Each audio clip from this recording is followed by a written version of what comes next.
Returning to the divine theme and a little bit of its history, coming up to God Speaks. I said a little bit this morning, but this chart illustrates the divine theme, right? Can you all see it? It's in God Speaks, chart 8A. It shows the journey of the soul. So now these are the elements in that storyline. It begins with creation, which is here, that moment of creation, the who am I moment, originating in the whim of God to know himself, which we'll be talking about soon. The evolution of that leads to the evolution of consciousness through the 7 kingdoms of evolution, as Baba described it. The purpose of evolution, Baba said, was for the soul to achieve full consciousness. It's purposeful evolution. And once that has been achieved in the human form, evolution ends. And that launches one into the cycle of reincarnation. These are things we're going to be talking about this afternoon. Baba said you pass through 84 lakhs of rebirths. A lakh is 100,000. So 8,400,000 rebirths in human form to reach the beginning of the involutionary journey. So it takes a long time, actually. You go through many different planets and all that stuff. And then the involutionary journey is through the planes of the subtle and mental spheres. That'll be our topic tomorrow morning. And then this culminates in the realization of God. So those are the steps of the story of the divine theme. Now, Baba first gave versions of this in Infinite Intelligence, and we would have to spend more time with it before I think this would really. You remember this, Mary Kay? Remember this one? This is actually the divine theme, though it may not look like it. This is the crossing lines of thinking and imagination. Next week we'll talk about that. But the evolutionary journey is along here. This is stone. These are like the various kingdoms from plant to animal, and this is human form. And this is the realization of God. If we spent a long time with it, it would be very clear how this is a version of the divine theme. So Baba started explaining this in 1926, at least as early as that. This actually is another rendering of the divine theme. I won't have time to explain it right now. And so is this.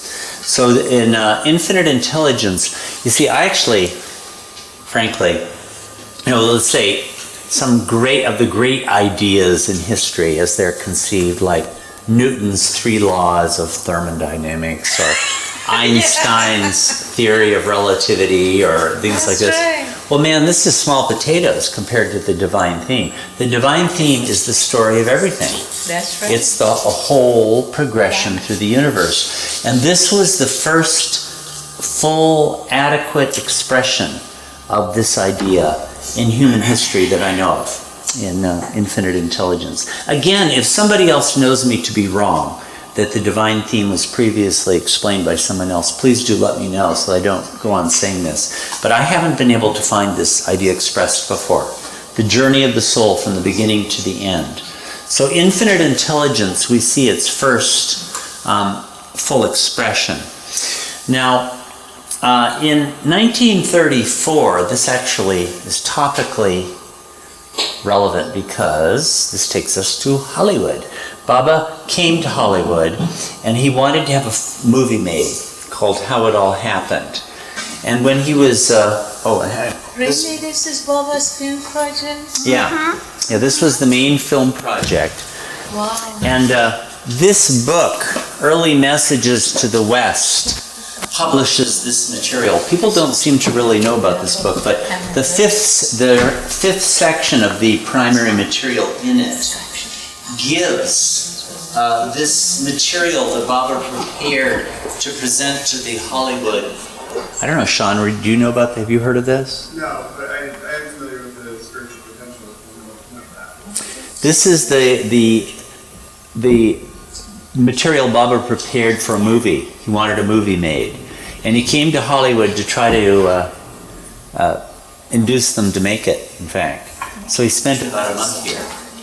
And I heard from Bob Street a lot of you know Bob Street. He'd been living in India for a long time, but he knew Adi. He heard Adi, Baba's secretary, who was with Baba on that trip. And Baba would be presenting this stuff to the Hollywood executives. This was a low-profile visit. It wasn't a publicized visit at all. But Baba met with executives and writers and people who might have had the potential to get the movie made. And, they would be saying, well, Mr. Baba, your movie, we really can't do this. Our audiences won't understand this. And we really got to cut that out because that won't work. And we'll have to change this to this and that to that. And at a certain point, Baba just turned to Adi and said, what's the point? Everything's been cut out. So Baba wound up leaving. And the movie never got made. But all these materials turned up, so we published them a few years ago. And here is, I know you can't see it very well. I have other versions of it that are bigger. This is actually the divine theme also. The descending track, that's the journey of the evolution of the soul from stone down to human form. This is consciousness on one side and form on the other. The transverse track is reincarnation, and the ascending track is the involution of consciousness, as he called it later. And this chart, which is a little hard to see here, I think I have other versions. Here you can see the top half of it. I can expand some of it. Yeah, like here. You could. This is, we'll be talking about this next week, Prana and Akash. Then they clash and you get the emergence of gaseous forms. And then there's the evolution of consciousness, stone, metal, vegetable, fish, reptile, mammal, etc. And when you get to the bottom, then you get,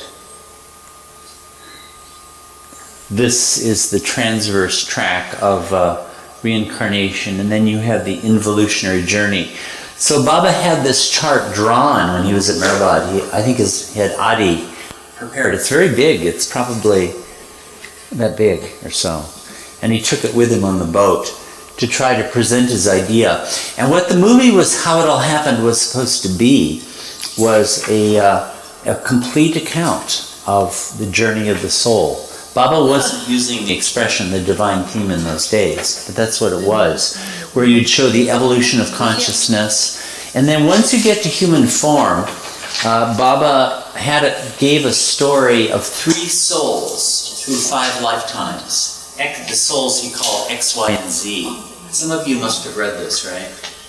And in the, we published it in this book, Early Messages to the West. So in the first one, X, Y, and Z, they're cannibals. So X and Z are male cannibals, and Y is a female cannibal. So this is how you woo a female cannibal. Nowadays you might send roses, but when you're a cannibal, you take a nice hunk of human flesh and throw it to her. So he does that. And she finds it rather appealing. And Z gets jealous. And X and Z fight. And X kills Z. And that's the story. Glad I can't remember those lives. Well, for some of us, they're quite recent. I still check to see if my tail... That's the reason I live on Easy Street. Easy Street, yeah. So the point is, Baba's starting the story at utter primitivity. Basically animalistic behavior in human form. And then through the course of 5 lifetimes, these 3 characters come back. In the next lifetime, Z kills X, as a matter of fact. So, and Baba shows the progressive raising of the level of things until by the 5th lifetime, one of them has become a perfect master. So it's very inspiring. It shows how, these souls keep being linked with each other but gradually the rise towards God occurs from the lowest to the highest. Very beautiful story. So Baba wanted a movie made, and it hasn't been done yet. But so when Baba wanted a movie made, here's the point I'm making, it was on the subject of the divine theme. It wasn't on love, it wasn't on any of the other things he could have made it on, it was on this subject. In continuing our story, yeah, this chart is really, would be worth spending a lot of time on. But in the discourses, yeah, the three of you, and Bess, are there any others involved in the discourse reading group right now? Who? Magnolia. Oh. It'll be another 130 pages before you get to the discourses on meditation. And there are 8 of them. And the 4th of them gives a reading meditation. It's this one. Assimilation of the Divine Truths. This is a different edition probably than the one you're using. You're probably using the 7th edition, the 1-volume edition. 7th and 6th. Okay, this is the 6th. And in it, right here, section C here, Baba gives, put in new batteries, okay. Baba gives he describes a process for using this reading as a meditation. He says, in this part, he describes the steps. Every day you read through it, and then at a certain point, you don't even need to read through it literally anymore. You just review it mentally. That's the 2nd stage. In the 3rd stage, you don't even need to do that. You can just see it all at once in your mind. Has anybody ever done this meditation? Because I never have. You tried some of it? Yeah. I'm going to have to do it. I have also tried. What's that? I have also tried. You tried it? Yeah. So what do you read? This section C here, it's right there. It goes on for about 10 pages. And the reason I'm mentioning it is an account of the divine theme. Once again, it tells the journey of the soul from beginning to end. It's the best short account of the divine theme. The best I've ever seen. It's really, really wonderfully expressed. So this was first published in 1941, and actually got published as a separate little brochure. About 2 years later, Baba had a meeting at MeherBabaLibrary. This was during World War II, and it was very hard to have meetings then. The transportation wasn't there, and food was hard to get. But they arranged it anyway, 1943 in May.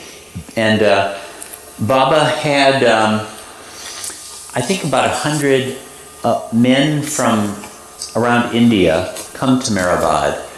And the main focus of it was on these charts, which we have. Here's one of them, and the other is over on that side. You'll find these in God Speaks. They were redrawn at charts 9 and 10 in God Speaks. Are these same things? And they always say the chart, but I never have known which chart it was because there were 2. But Baba explained the topic to them all, and then they had I think a full day meditation on the chart, whatever it was. Yeah, Mary Kay has it there. Yeah, that one. In the booklet, which is out of print at the moment, it's there. The booklet looked like this. This got published later that year by Adi, and it contained the substance of the discourse that Baba had given, and also the charts.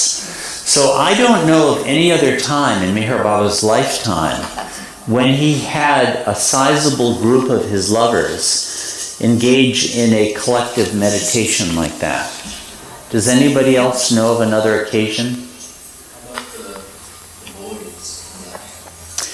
There he had, but it was all individual.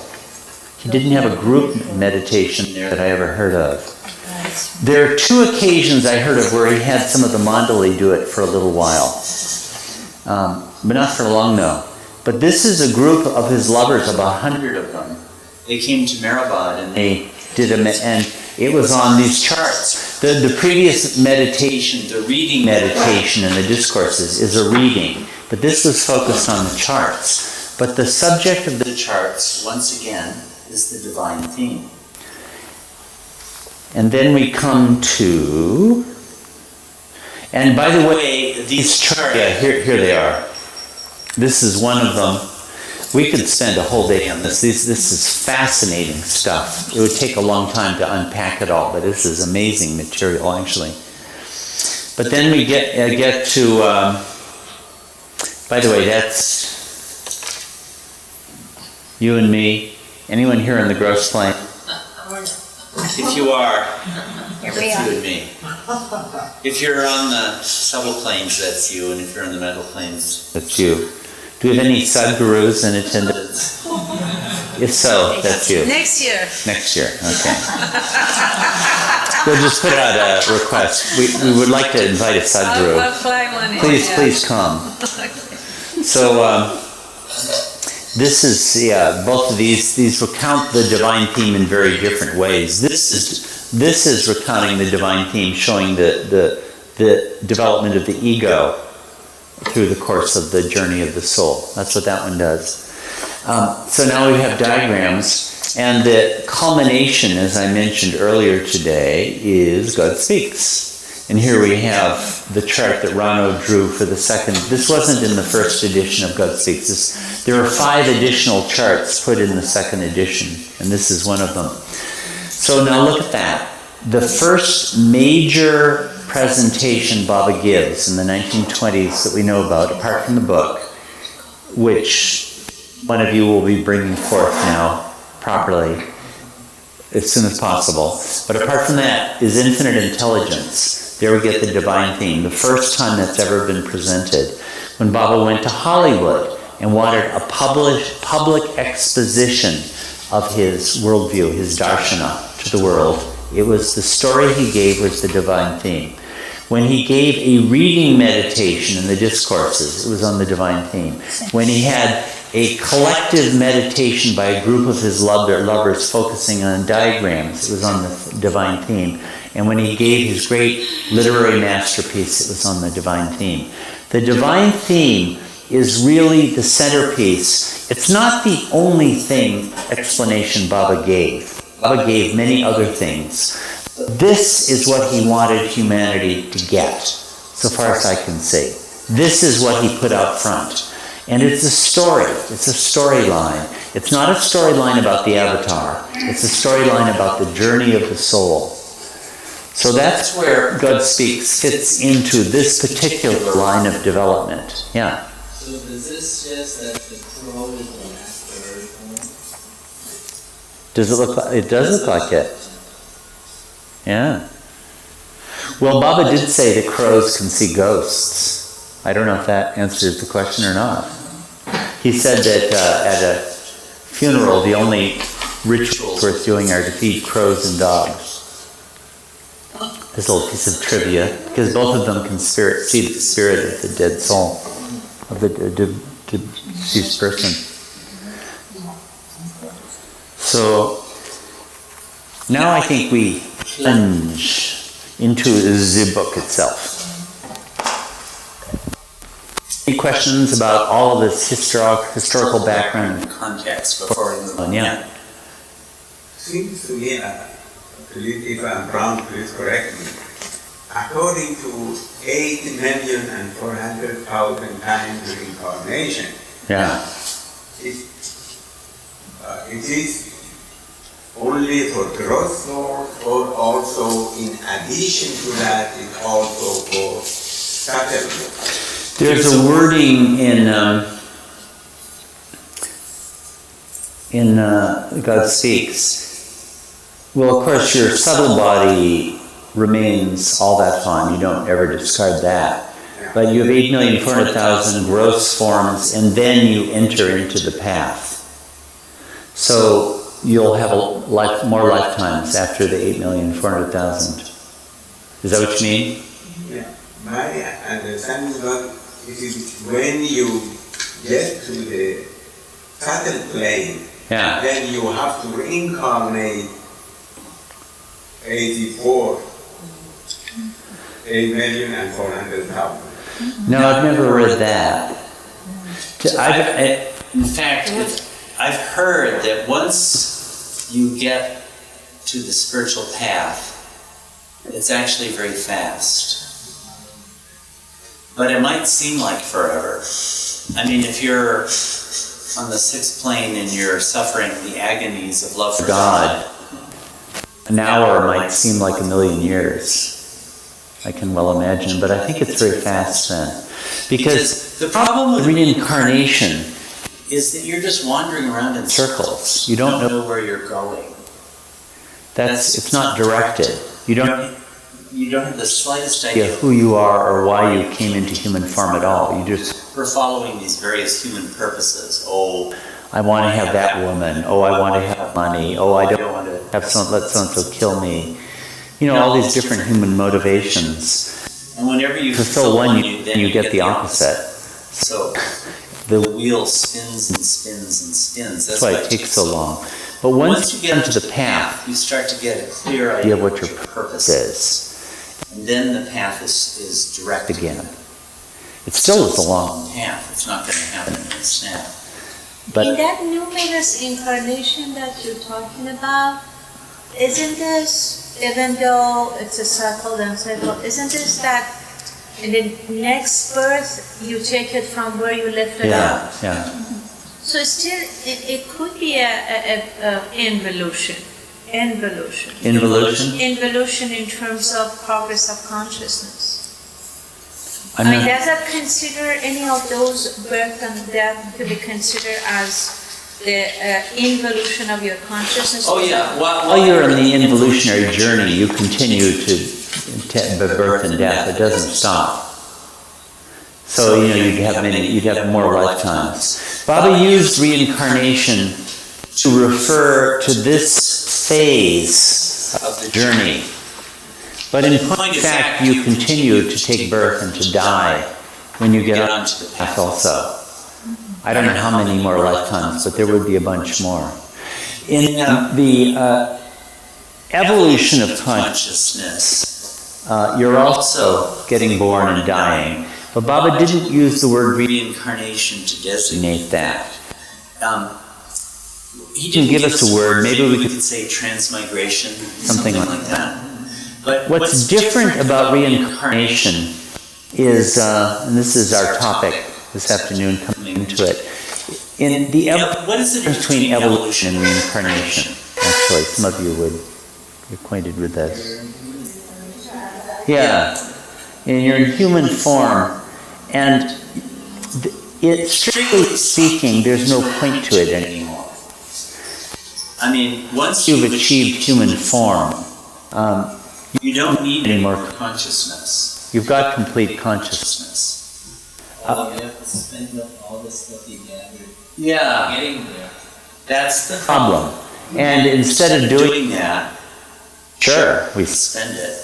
And in spending it, we get a bunch more. That's the problem. You go round and round. There's a great line by Francis Brazon about reincarnationary treadmill. He says, the merry-go-round is not so merry when you start to realize that you keep going round. Isn't that great? No, it's not great. It's not great at all. The merry-go-round is not so merry when you start to realize you keep going. Hey, good to see you. Buddhism really conveys that sense well. It does. After they talk about the wheel of samsara. It does. There's really a sense that it's really, you're more or less trapped. So Buddhism is based on that. Beautifully, I think. That was Buddha's starting point, yeah. Buddha started with that very insight, yeah. And Hinduism understands that too, the reincarnationary treadmill. But in evolution, it's a different deal. Yeah. It's purposeful. What is the purpose? You're gaining consciousness. Now, you're not thinking of that way. It's not like the dog says, well, I think I need a little bit more of a tiger in me. I'll do a tiger incarnation. No, they're not consciously doing it, but intuitively or instinctively.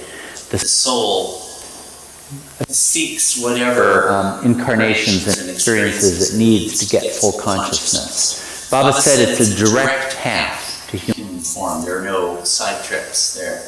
So evolution is purposeful and necessary.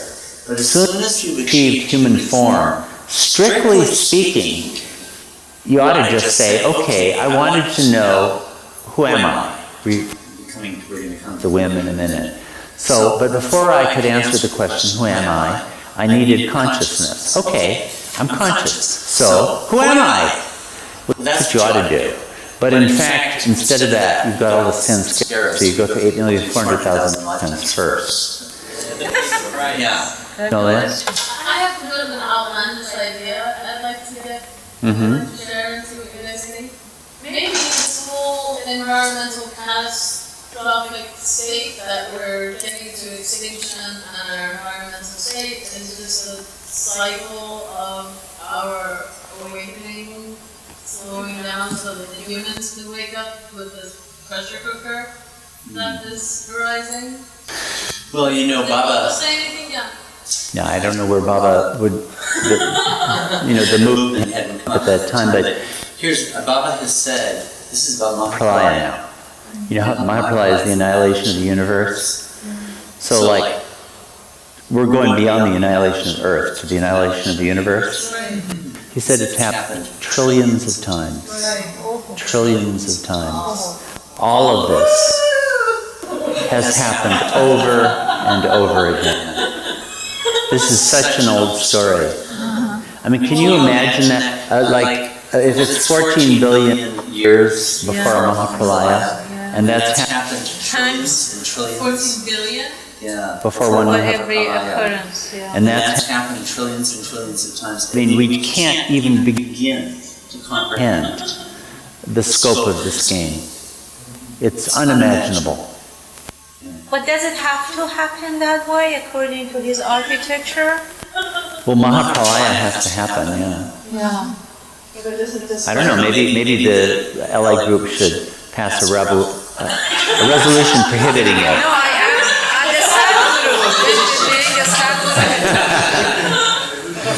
Yeah. Said that Baba said that it was a moon. It's going to be a moon Mahapralaya or next spring. You know, I don't know what Baba exactly said on those things. There's all this sort of folklore, but whether it is true, I just don't know. Yeah. So, let's see. Now, then coming to is the first chapter. Let me get to it. Easy? Here we go. Let's read out a part of this page anyway. Let's see, because it's in the future we will have generations of students will memorize it. I don't want to memorize God Speaks. You have to. They teach it in school. Huh? They will teach it in school. Oh, all the schools, you'll memorize, you'll get quizzed on it. So we might as well start now, right? Anybody want to read out a bit of this? Any readers? Oh. Can you see it okay? All souls, Atmas, were, are, and will be in the Oversoul, Paramatma. All souls, Atmas, are all one. All souls are infinite and eternal. They are formless. All souls are one. There is no difference in souls or in their Existence. and existence of souls. Oh, In the being and existence of okay, sorry. Our being got cut off. Our very being was just cut off. Right. There is a difference in the consciousness of souls. There is a difference in the planes of consciousness of souls. There is a difference in the experience of souls, and thus there's a difference in the state of souls. Okay, I really wanted to call attention to that. So let's just take a look at this. This is going to be so famous in the future, this whole passage. Okay. Do you know of Vedanta? I know where the center is. Vedanta Center, yeah. Where is it? It's on Franklin. Oh, okay. Yeah, so that's Vedanta.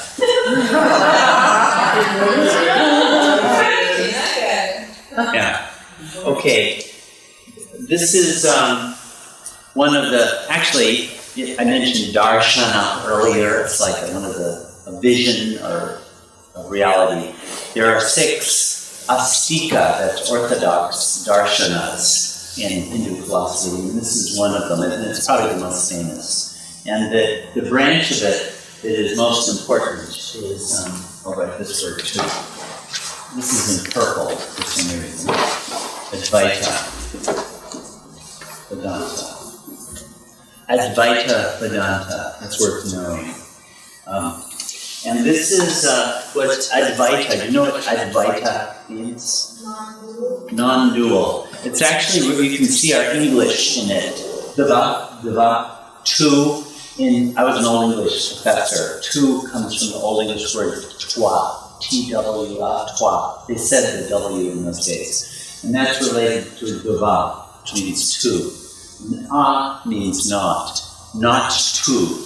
And what the great insight of Advaita Vedanta, its great breakthrough actually in the history of world religion, was the declaration that, here's Baba's expression for it, God alone is real. God is the only reality. And all this creation is an appearance and is ultimately not real. So it's not two. You and I are not we but one. That's the statement of Advaita. And this is how it was formulated in Advaita Vedanta also. You see the word in what we've just read, right? Atma. Do you know the word Atma? It's the Indian word for soul. Soul. Atman is Brahman. That was the great realization of the Upanishads in India. Brahman is reality with a capital R, or you could say God. The soul is God, right? The soul is one with God. Now this is a great divide among the religions of the world. The monotheistic religions don't accept this in their orthodox variants. Christianity, Islam, Judaism, Zoroastrianism don't accept the idea that the soul is one with God. But Advaita Vedanta made that affirmation. That is, to use Baba's metaphor in this first chapter, the drop is one with the ocean. So what that says is that only God exists, nothing else exists. So in this very opening section, the first chapter, Baba establishes that theme. This first chapter is very Advaita. Baba is clearly grounding himself on the same insight that Advaita Vedanta declared to the world. By the way, do you happen to know the name of the greatest proponent of Advaita Vedanta? In our time? No, in all history. I'm thinking of I don't know. Oh, Maharshi. Ramana Maharshi. Yeah. He is a great Advaita. Yeah, he is. I think he was perfect, as a matter of fact. Yeah. And I would say Vivekananda would have been another great Advaita. Yeah. So there have been many. But the real giant is Shankaracharya. He lived about the year 700. And he would often be counted as the greatest philosopher of India. I personally rank him as the world's greatest philosopher ever. what philosophy? Well, it's Shankara, or sometimes he's called Shankaracharya. Acharya is a teacher. Yeah. And sometimes he's called Adi Shankara. Adi means the first. He's a towering colossus of, Plato, greater than Plato, in my opinion. Yeah. Just word if you're going to consider that all actually had minor advent as referred to. I've heard people say that, and I just can't corroborate that Baba said it, but I do know that Baba said I was Shankara. He did say that. So, I mean, I suppose Baba could say, I was Rosie. I was that ant, he could, it's true. But still, when he says I was Shankara, it does sound like there's something special going on there. So if Shankara had a lot of writing. Yeah. Oh, he's a super colossus. He's like Plato, but I think he's really than Plato himself. Anyway, he was the clearest exponent of this idea that everyone is God. That the soul is one with God. So God speaks is starting with this scene. Now if you look at how far Baba got with it, he says all souls were, are, and will be in the Oversoul. Yeah. He says that souls are all one. Baba hasn't yet exactly said that all souls are the Oversoul. Now has it?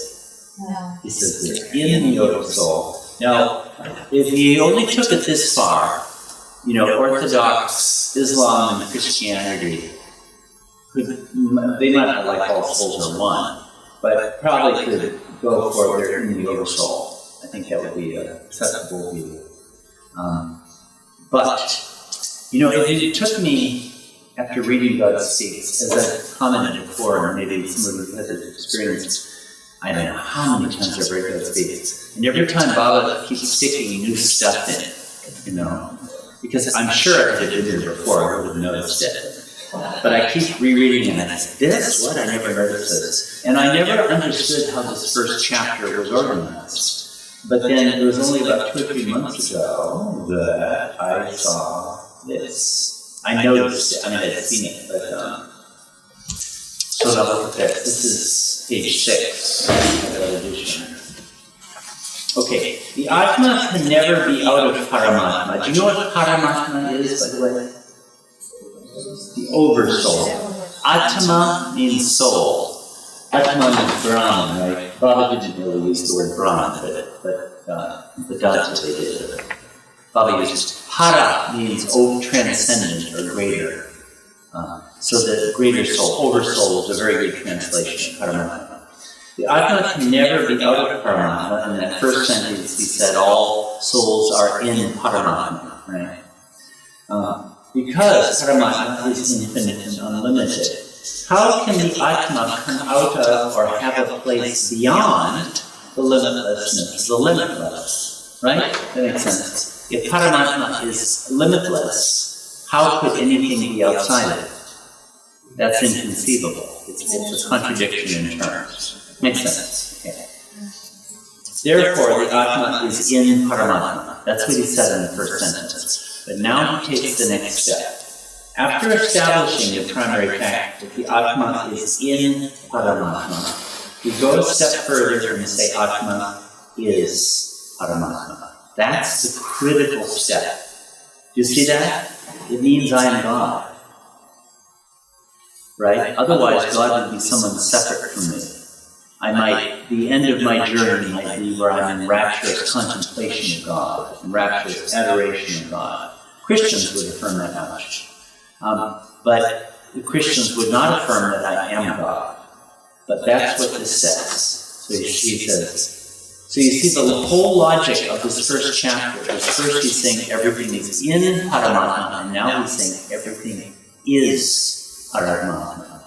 And this is the illustration he gives to show this. How, he asks. And this is his famous drop ocean metaphor. Oops, I can't expand it properly. For example, let us imagine an unlimited ocean. Let us also imagine that we separate or take out 1 iota of ocean from the limitless expanse of this unlimited ocean. It follows then, this iota of ocean, while in the limitless ocean, before separation, is ocean itself. Does that make sense? Yes. I mean, if you have an iota of ocean and it hasn't been separated in any way. Well, it's ocean. Where's the distinction?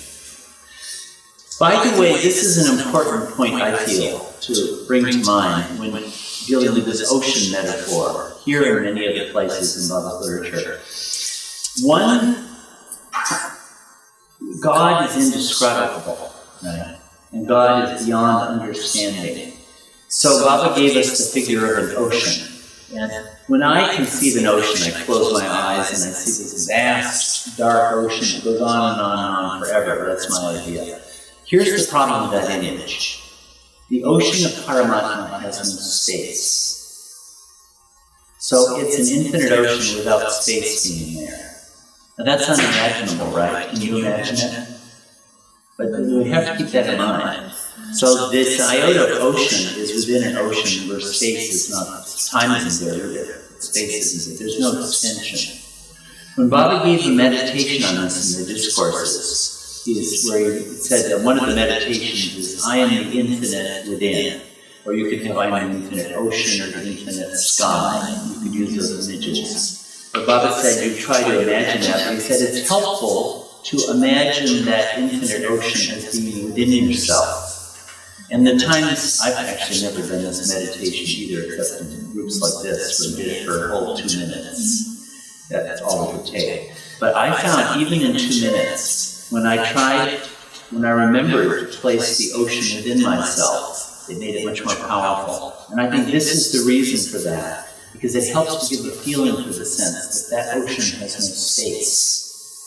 So remember this, the iota and the ocean, we're talking about a different kind of ocean. It's really beyond our imagining.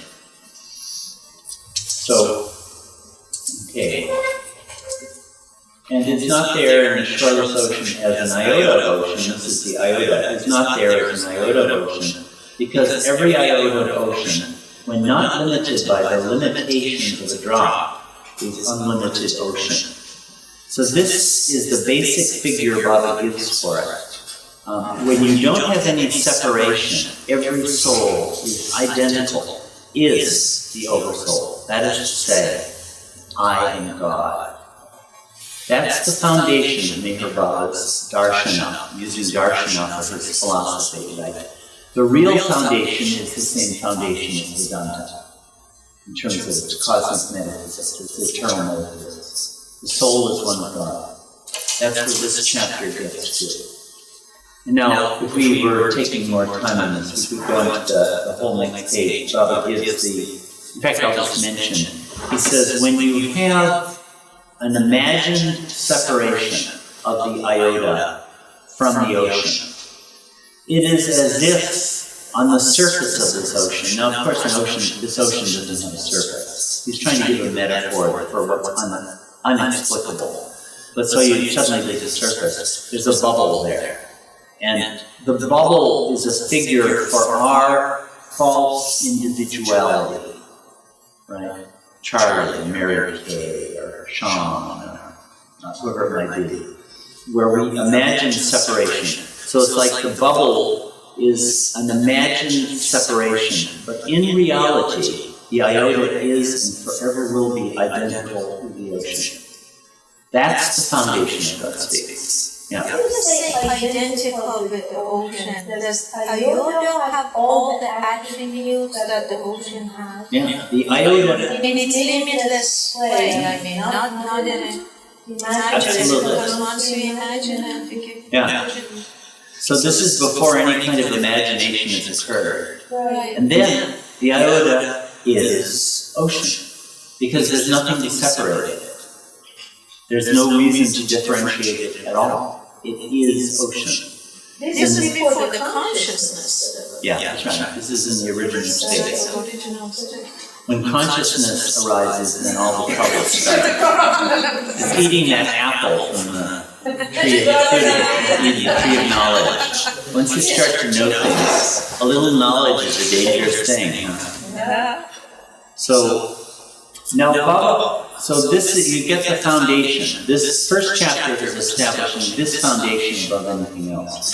When it really comes down to it, I feel that Baba's closest affiliation in terms of his darshan, his philosophy, is with Advaita Vedanta. The bottom line is that. Now, Advaita Vedanta does not have this. It does not tell the dynamics of anything. It doesn't tell the story of the journey of the soul. India was really, really strong on the eternal side of things, but they weren't much interested in change.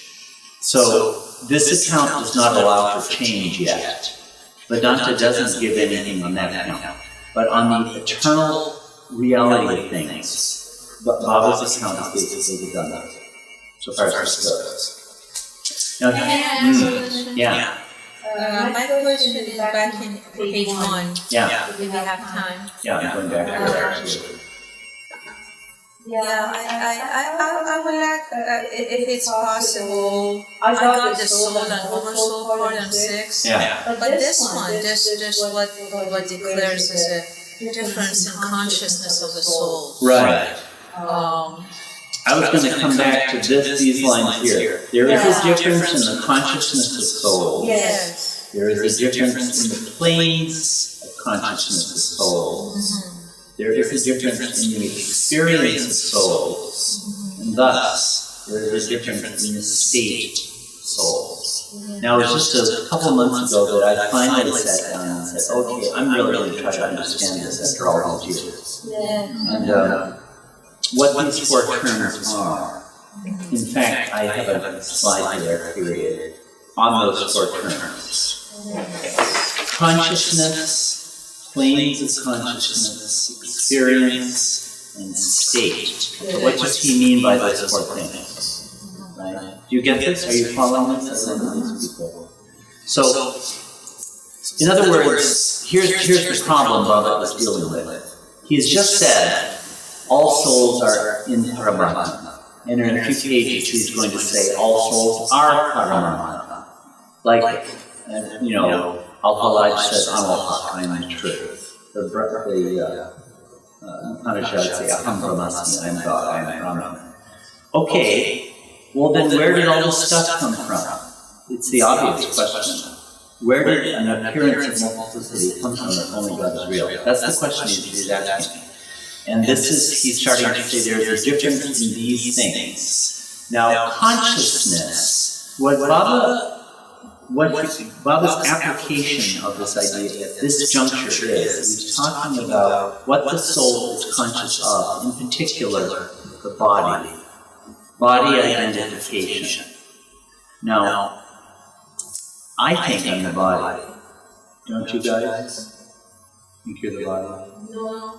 I may, or let's say I believe it in a, I may say that I don't believe it, but my belief in it is prior to my not belief. That's right. For example, like I'm going to say, okay, I say I'm not this body, but when I sit here on the stool and I look out here, I'm looking from about 6 feet from the floor and from this position in the room. Now, if I really didn't think I was the body, might I not be looking out from Carol's eyes? Or might I not be looking out from Baba's picture there? And looking at it, seeing that angle of vision? But I don't. So the fact is, I actually do believe I'm the body. Another way to look at this is you say you don't believe it, but I'm not believe it. Because if I really didn't believe it, if a car is rushing toward me, I believe it, I would be fine to get out of the way. That's right. So even when you say you don't believe it, I have to believe it. That's right. The belief is so instinctive. So that's what Baba means by consciousness, is what your consciousness identifies yourself with. This is the first mistake, to identify my body. Rosie, you understand? That it's on. Yeah. Okay. Somebody. Oh. Okay, you raised it forward, I see. Because you're just identified with your body. Jay doesn't believe he's a body, he raises his hand to somebody else. Now, the planes of consciousness in part 1, I'm messing this up, sorry, reveal the growth level, mental, spiritual. Okay, I'm going to go to this slide. What's that? Body is the cell of the fractal. It is. Body is an identification with It's it. body identification. Yeah, it's how we perceive it to be. It's most necessary for spiritual progress. That's why it really wants us to find reality. Now this, I'm going to go to this chart. This is later in God Speaks. I think it's chart 7.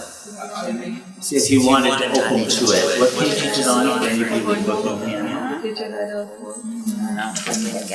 Go back. Chart 7. Chart 7 is on. It's like close to right before the 10 spaces. Huh? 155. Or Okay. 165, later edition, Later I edition. mean. Okay. Okay. So if you want to look at it yourself, without having to look at the screen, it would be there. But okay, this is, I don't know, have any of you tried to figure this chart out before? Baba's charts are really worth studying. They really are. I've learned this. Okay, this is how you read it. You actually read this as grammatical sentences. Okay, so going, where are we? We start here. Man is gross conscious. You see that? Yeah. Through gross body equals small gross shadow of gross sphere equals big gross shadow equals gross nothing equals nothing into nothing to nothing. So man is gross conscious through the gross body of the gross sphere. Right? You see that logic? Now there's a lot more in this than one might suppose. But let's look at some more of these. Now this is subtle conscious soul. Man is subtle conscious through the subtle body equals the small subtle shadow, right? Small subtle shadow of the subtle sphere equals big subtle shadow equals subtle nothing equals nothing into nothing. The subtle sphere is nothing into nothing, and the gross sphere is nothing into nothing into nothing. What's the difference? Well, let's get to the mental. Okay. Man is mental conscious through mental body equals small mental shadow of mental sphere equals big mental shadow equals mental nothing equals nothing. So when you get to the mental consciousness, you progress to the point of experiencing nothing. Whereas when you're in the subtle sphere, you're experiencing nothing into nothing.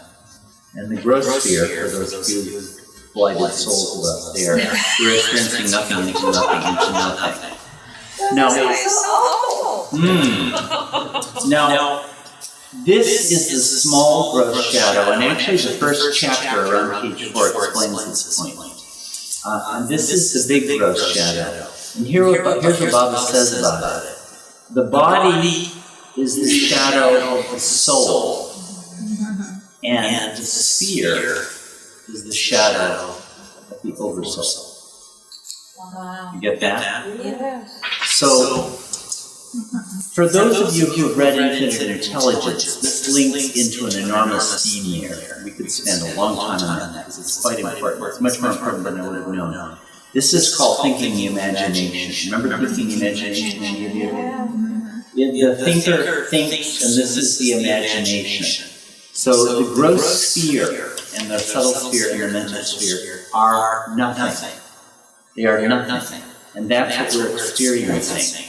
And what are these bodies of ours? You know, there's a really good diagram that illustrates it beautifully, but I would just spend a little time pulling it up. I don't know if you remember the eye and the lion in Infinite Intelligence. Yes. That is, there's an eye, and there's the door. Any of you with the book, none of you have it on hand. I have the slide that would take you. I have it in bookstore usually. Yeah, I have it right here. Oh, okay. But there's a door, but there's a little hole in the door. And on the other side of it, there's a shadowy lion there. And if the hole is this big, I can see this much of the lion. If the hole is that big, I can see a lot of the lion. And if the door is completely open, I can see the entire lion. Baba uses this as a metaphor. I'll use Baba-speech language for experiencing the universe. If you are stone form, the hole is tiny, and you can experience only a little teensy bit of the universe, the lion of the universe, right? Creation. If I'm a rooster, I'm stuck by the rooster. The hole is reasonably big, and I can see a fair bit of the lion and a fair bit of the universe. But if I'm a human being, the door is wide open and I can experience all of the universe. In human form, we can experience creation completely because we are completely conscious. And what is creation? Nothing. It does not exist. It's not there at all. Only God is real, right? Right. So, from this point of view, what is the body? The body is an opening. It's an opening. Do you get that? Our consciousness needs to experience somehow, right? And to experience, we have to experience something. Well, it's the universe. It's all nothing, but that's all that's there. Okay. But to experience the universe, I need a hole. I need an opening. I need to be able to get to it, don't I? Right? Well, what good is having consciousness if there's no access? The body is an opening for consciousness. That's what it is. So this little shadow is the little opening through which you experience the big shadow. Do you understand that concept there? Yeah. And it all is shadows. None of it's there. So actually, this is part of the core of the book Infinite Intelligence. We'd have to spend 2 or 3 hours to really develop this idea and make it. I don't know, some of you might remember from last year where we talked about thinking the imagination. This is thinking the imagination is what this is about. So that's what the first chapter is talking about. So, do you follow this? Mm-hmm. In other words, consciousness needs to experience the universe. And it needs a medium through which to experience the universe. The medium is the body. So consciousness identifies with the body. It says, I am this thing. You know, I am a dog. I am a sparrow. I'm an ant. You just take without any question that that's who you are. So in those 4 things that we were talking about, consciousness identifies with the body, and through the medium of the body, it experiences the plane of consciousness, or the sphere. Okay? These are the definitions of the terms Baba is using. You get what I'm doing? I'm going through those 4 lines there, saying what they mean. So consciousness identifies with the body, and through the medium of the body, it experiences the sphere, or the universe. This whole universe that we are experiencing is completely imaginary. It does not exist at all. That's what Baba has said. It's pure, it's nothing masquerading as everything. Okay, and once you've done that, then you can start to have experience. Through the medium of the body, the soul experiences the sphere. Yeah? I have a question previously. We're all in imagination. Yeah. What's the source that allows us to see something as, that we all recognize, like the colors? I see something as green, someone sees something as... What is the source of that continuity or shared? Yeah, Baba hasn't exactly talked about that question, so we would just have to bring our own inferences to it. But it must be that in a collectivity of different persons, there are common sanskaras, because we have common pasts and links. So there's a body of sanskaras that all fix on the same thing. But we would all experience it to the degree that our sanskaras allow us to do so. For example, okay, Jay, you're sitting in the chair and you're wearing a blue shirt. Some people, so there's some kind of sanskaras there connected with you. Okay, well, I might happen to have noticed that you have a blue shirt, but then Mahmoud might not notice your blue shirt. So those sanskaras might not even be part of the background he brings to experiencing you. So you'd experience people according to your own sanskaras. It would have to be something like that. But never really explained the point. He was sort of, how many different souls operate within that scene. So experience, all of this is so that we can have experiences. So the consciousness has to identify with the body, and through the medium of the body, experience the larger shadow, which is completely nothing in its reality. If we had read Infinite Intelligence, you'd know that Ishwar is constantly making nothing look like everything to us. And the state, the totality of all these factors produces the state of the soul. A fundamental element in the state of the soul is bondage or the freedom from bondage. So like, if through the medium of the gross body, I'm experiencing the gross sphere, my state is gross consciousness. I'm bound to the experience of the gross. So that's what these four terms are being used for. And the next couple chapters, really, Baba is explaining the evolution of consciousness in these terms. If you take note of them, what these four terms are and what they mean. Now,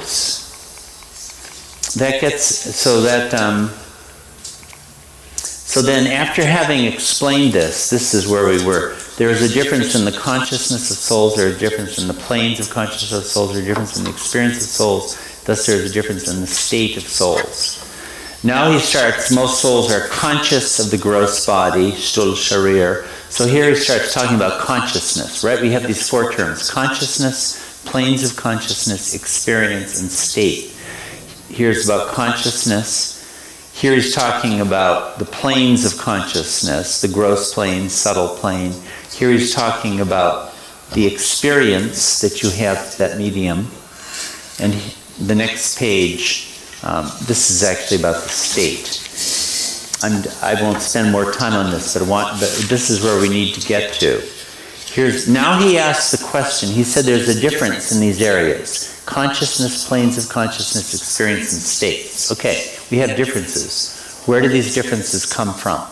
That's the question. What's the cause? This is really big. If now all souls are in the Oversoul and are all one, then why is there any difference in the consciousness, in the planes, in the experiences, and in the states?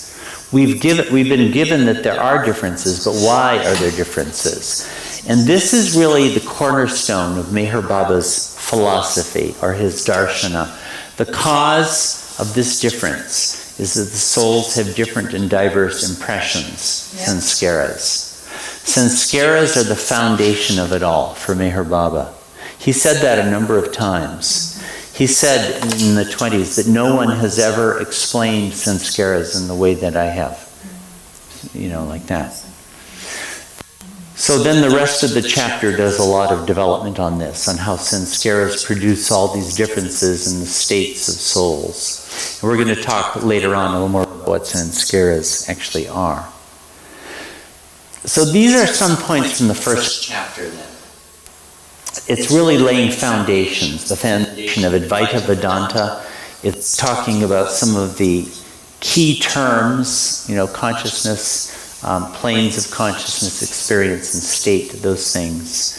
And it gets to sanskaras as the root of it all, as the root and cause of the whole thing. Now, having reached this point, why don't I take a look at my notes for a change? Okay, no, this isn't the one, sorry. So, we get to the second chapter here. Fine by me. But it interferes, doesn't it, with the light for his filming? We'll see what the light does first.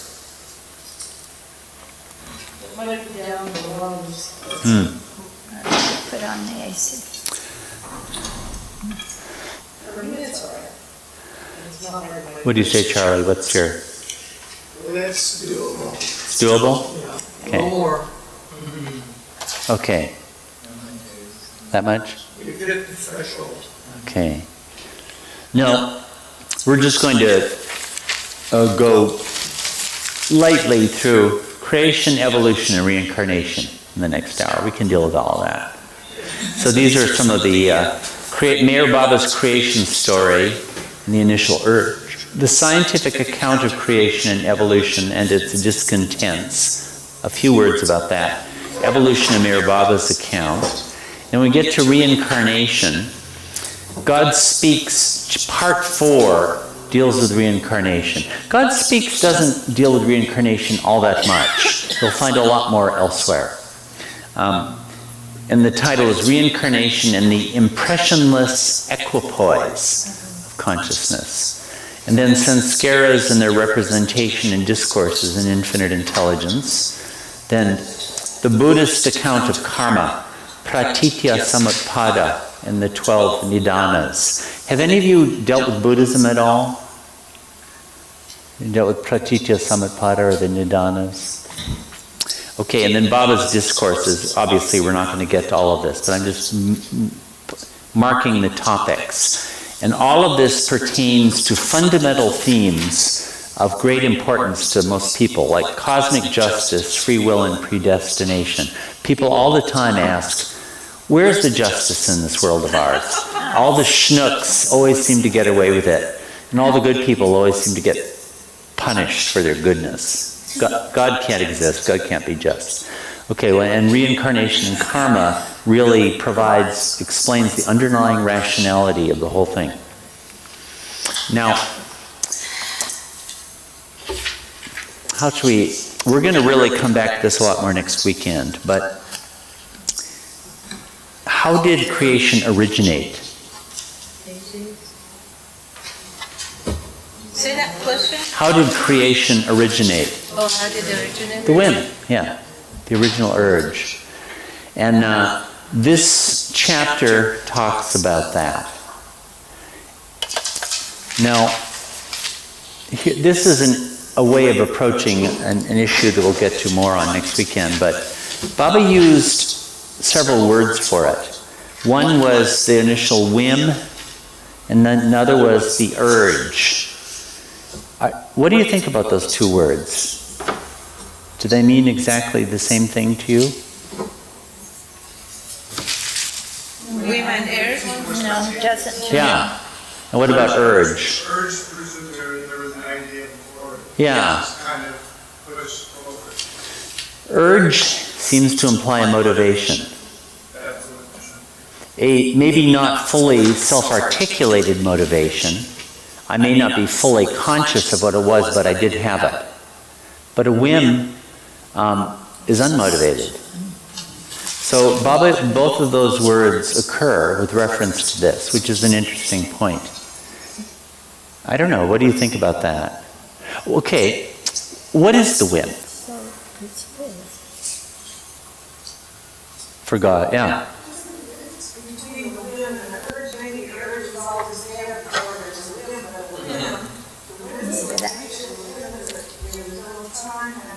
Yeah. Uh-huh. By the way, I think it was Scott McKeag, who some of you will know, looked up whim in the Oxford English Dictionary, I should do this too, and found, it gives etymologies, so, word histories, and whim doesn't have any source. It just popped into the English language all of a sudden from no known source. Seems perfect, doesn't it? Baba gave an analogy for a whim once, the whim. He said, let's suppose a man is walking beside a calm pond or a lake, and he suddenly takes up a stone and throws it in. I mean, I've done that so many times. Have some of you done that? Mm-hmm. Yeah. And you might ask, well, why did you do it? I don't know. I had a whim. It really expresses it. There's no special reason. You have a whim to do it. And in Beams, the book Beams, which Carol showed us earlier, Baba talks about that. And the whim. And says that you can do it for anything, you can ask, what's the reason for this? And then you give a reason. And you say, what's the reason for the reason? And you give a reason for that. What's the reason for the reason for the reason? It's like there's an infinite regress. And at the end, all you can say is that it's a win. There's no reason for it. It's unmotivated. It's... How about the idea of faith that it was in latent state in God, in beyond a state of consciousness? Yeah. So it expressed a latent state. A latent state, yeah. In the beyond state, everything is in latency. Do you know the word? I'm going to throw this. Some of these things really come up nowadays in a lot of the discussions you'll find if you get into the right sorts of topics. But, teleology. Do you know the word teleology? Yeah. Teleology is the study of purposefulness in things. It's said, for example, that Aristotle's philosophy is teleological because innately, in his account, everything has a purpose. Now, a pure materialist has a non-teleological view of the reality. There's no innate purpose. It's just matter and energy jostling against each other, and consequences come out of it, but they are not intended by anybody. They're unmotivated, you might say. So this is a really fundamental question. Is reality, is there an innate teleology or is there not? The word, it comes from the Greek word telos, T-E-L-O-S, which means goal or purpose. And it seems to me whim and urge, those two words, show the same thing from different points of view. And let's put it this way. From God's point of view, from God is God. does God lack in anything? No. God doesn't have anything to get out of creation. So from God's point of view, it's a win. Just have a win. But from our point of view, as soon as the creation comes into existence, then a purpose comes into existence. And then you can say, well, there was a latent urge to fulfill this purpose. So it's like if you're looking at that whim from the creation's standpoint, you'd say there was a latent need, there was a latent urge, there was a latent purpose. But if you're looking at it from God's transcendental purpose standpoint, God didn't need it. God lacked for nothing. It was a whim. So it's, does this make sense? Yeah. So it's the same thing viewed from these different angles of vision, and both are quite true. Well, didn't God lack consciousness to begin with? That's why this all happened. God could get consciousness. But you know, God didn't even lack consciousness. God was neither conscious nor unconscious, is what it says in the 10 states of God. It's all latent. Let's put it this way. The question did not arise. All these things, the question did not arise. But as soon as the question arose, then infinite unconsciousness would say, Hey God, you lack consciousness. and infinite consciousness would say, I've got consciousness. You know, at the moment the whim occurred, infinite unconsciousness and infinite consciousness arose at the same instant. God Speaks says this. But so you get the distinction between unconsciousness and consciousness. The moment the whim occurs, that difference is enunciated. Do you get that? You follow that idea? But before the whim arose, the question had not been asked. By the way, what is the question? Who am I? That's right. And I mean, this is such a, I don't know, did anyone before Baba ever explain the origin of creation in those terms? I think Ramana Maharshi might have, but that was after Baba had already done so. The whole creation arose because of the question, who am I? It's so beautiful, and it's so simple. Yeah? How does this relate to destiny versus free will at the level of the individual? No matter how it's Sounds good. Can you say anything about that? You know, I better put off that question because it's a big one. But it's a most interesting question. Yeah, no, it's very relevant to this. So, yeah. No, I have quite a lot to say about that, actually. But the whim, you might say, is the source of both destiny and free will.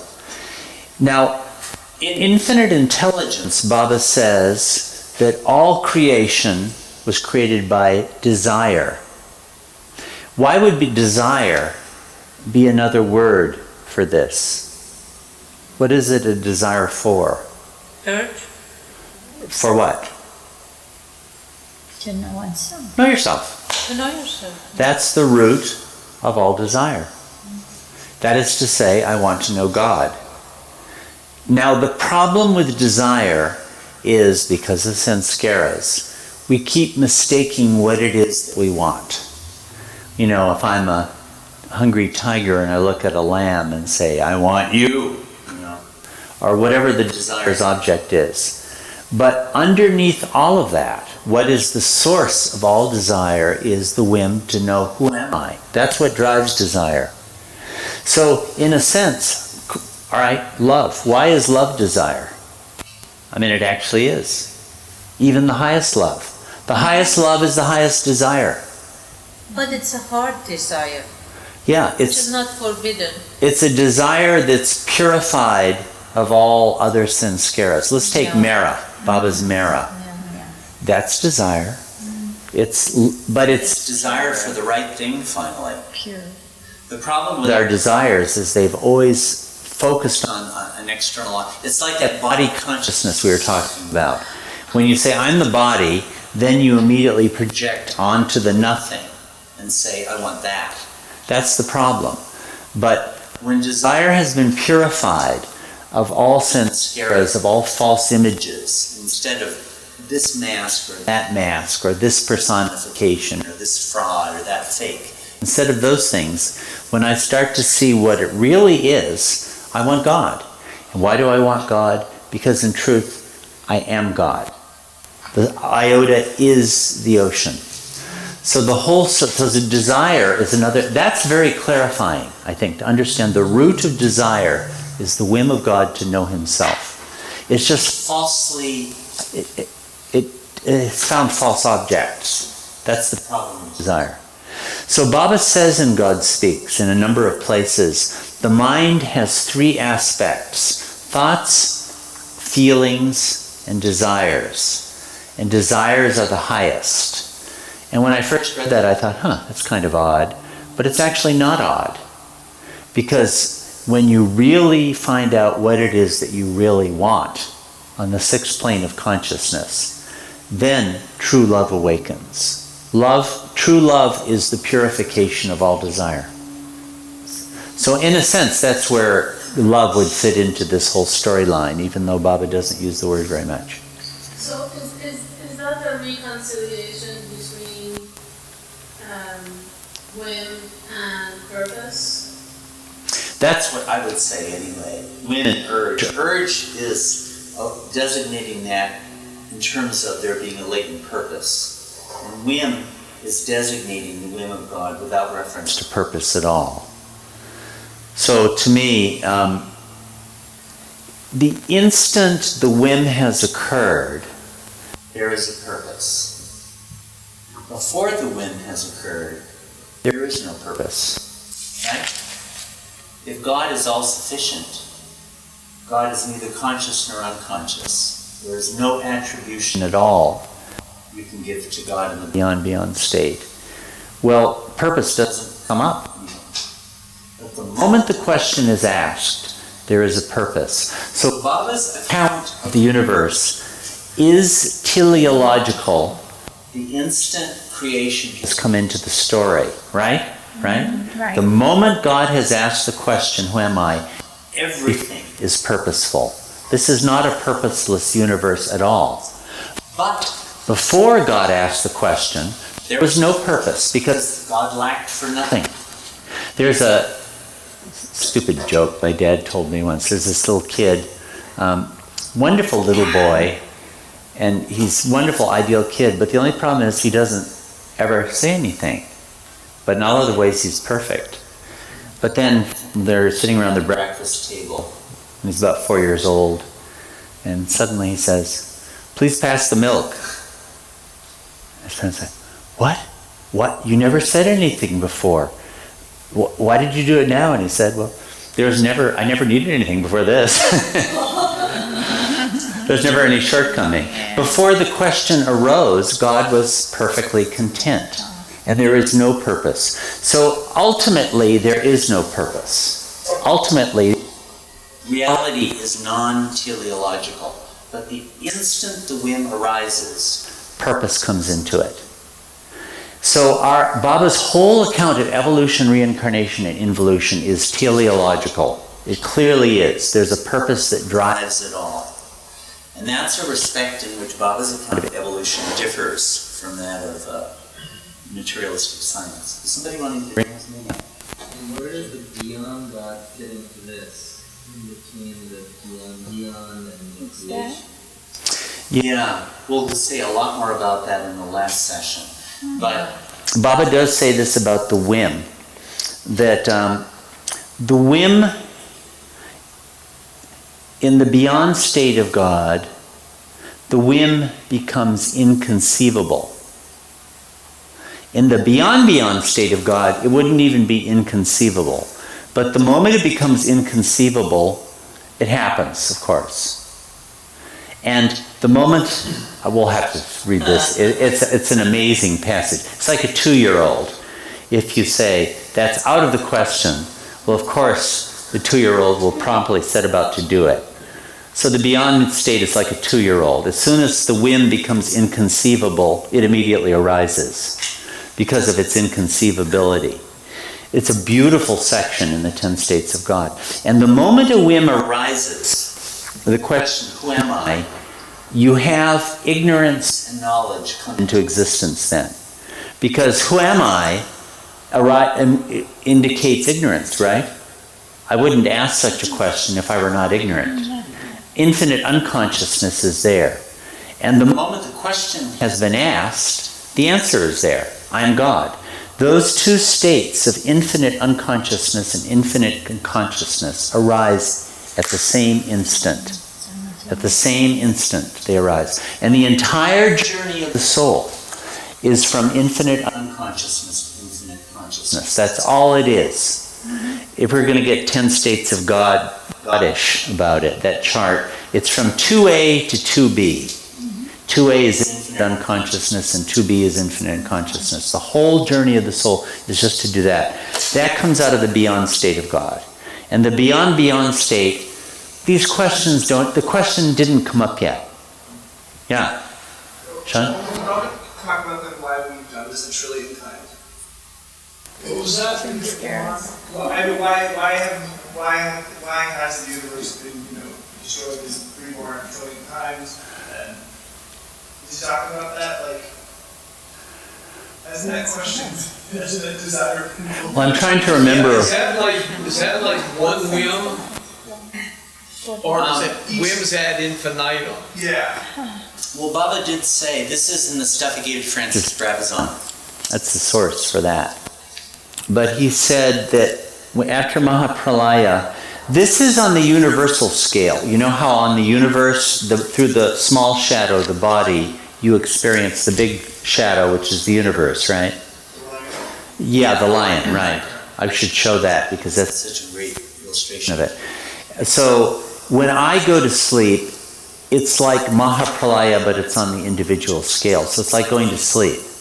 It's exactly the same thing, except it's on the universal scale. But he did say that after Mahapralaya, there's a new whim. The whim surges again. Out of the beyond.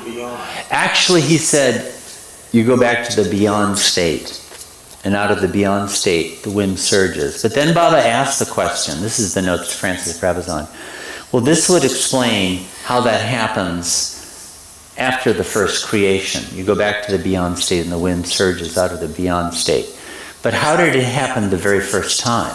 That's the interesting question. And darn it all, they never got back to the topic. So the answer is not given. Maybe it's it's not important. Well, Baba himself asked the question. He said, this is the interesting point. How did it happen the first time? Baba himself asked this. And he was going to answer it, but the bugger Francis Brabazon never brought it up again, or Baba insisted on dropping the body. It's in the book. It's in the book. You guys, yeah, why are you asking? You should Page, you're just testing to see whether, okay, all right. Yeah.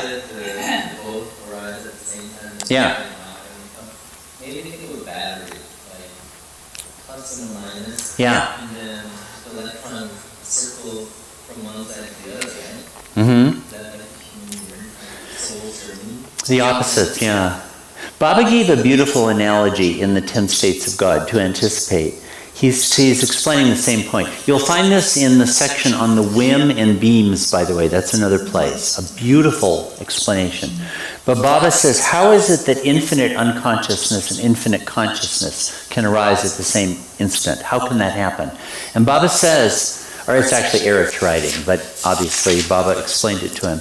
He said, this is something that belongs to the domain of reality, and the human intellect can't understand it. You just have to get God realized before you understand it. But then Baba says, but so that you can have some inkling of an idea and not just have to take it as a mystery that you can't understand, Baba gave this analogy, and it is a magnificent analogy, in my opinion. He said, take a fetus in a mother's womb, and the fetus is, slowly developing, and at a certain point the eye starts to develop, and at a certain moment the eye is completely developed. At that instant, the baby develops the power to see and to not see at the same moment. Whether it sees or whether it doesn't see, in point of fact, it develops those two capacities concurrently. Isn't that beautiful? It's so clear to me. That's how it is that those two, infinite consciousness and infinite unconsciousness, arise at the same instant. And they do so at the moment of the whim. The whim produces that differentiation of states. In the beyond state, there's no question of it. I keep coming back to this, but you have to ask the question. Nobody asks the question. And what is the question? Who am I? The moment that happened, everything else happened. This is such a beautiful account of the cause of creation. So the first desire is the first sanskara, to come back to that. So what is the first sanskara? Who am I? That's it all began from that. And everything else, in the 8th chapter of God Speaks, Baba will talk about the procreation of creation. Once that's started, it procreates and proliferates to a hyperabundance of forms like you see here. All of this. So now we'll go back to the moment of creation in a later session. We'll bring Prana and Akash into it, which is really fascinating. That's not in God Speaks, but it is in Infinite Intelligence in other places. But now the evolution of consciousness. Well, now, just before you move on to that, just this thumb was in my mind. Yeah. That first desire or samskaras, Yeah. the urge to, the question come up, who am I? Does this get associated with God in beyond state? Because isn't God desireless by definition? Yeah, well, when we get to the 10 states of God, we'll look at all of that. What happens to God in the beyond state is the differentiation between state A and state B. Okay. The whole problem is how to get to state 2B. Like Hamlet asked, to be or not to be? That is the question. So we're going from state 2A to 2B. That's the whole journey. Now, once that journey starts, you're no longer in the beyond state. You're in state 4, the embodied soul, and so forth. We'll talk about that in the last session, actually. That's why the 10 states of God really is the master account of MeherBaba's Darshana. But we get to the evolution of consciousness. I was talking about how Vedanta really articulates the foundational truth that Atman is Brahman, that Atma is Paramatma. That the iota, the drop is the ocean, that I am God. That's, when it really comes down to it, that's the bottom line. But now we start to get into things that Vedanta never did go into. And as a matter of fact, none of the monotheistic religions, well, all the religions would have something to say about the journey of the soul. But actually, now here's where the West can actually make a contribution, and has done so. And that's with the dynamics of change. And the evolution, the whole idea of evolution is a Western idea. And of course, I'm sure most of you would know the great name associated with evolution is Darwin, right? Charles Darwin.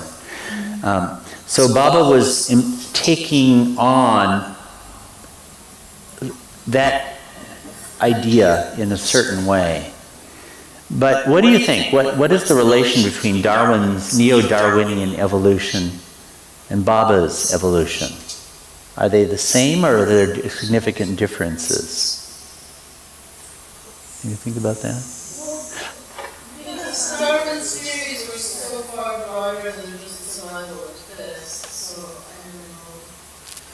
What is the survival of the fittest? How does that work with Darwin?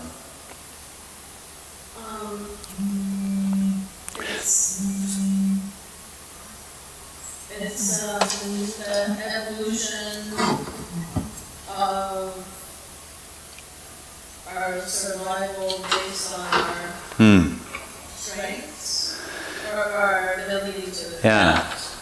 Yeah. Like, let's suppose Elaine and I are both rabbits, and Elaine can run half a mile an hour faster than I can. And what catches rabbits? Foxes. A fox, we're both in the same distance from a fox, and the fox sees us and takes out after us. And Elaine goes half a mile an hour faster than me, right? Mm-hmm. Well, I'm the one who gets eaten, right? So Elaine goes on to have 1,000 little bunnies, and I don't. As the more fitter of the two, her genes survive, and her, thus she enters into the gene pool, and I don't. That's Darwin's idea, the survival of the fittest. And also, changes occur by random mutation. Have any of you studied this biology? I've been reading, yeah. And also another big aspect of the work that's very non-competing as well. Well, there's reciprocity and altruism and all those things figure in.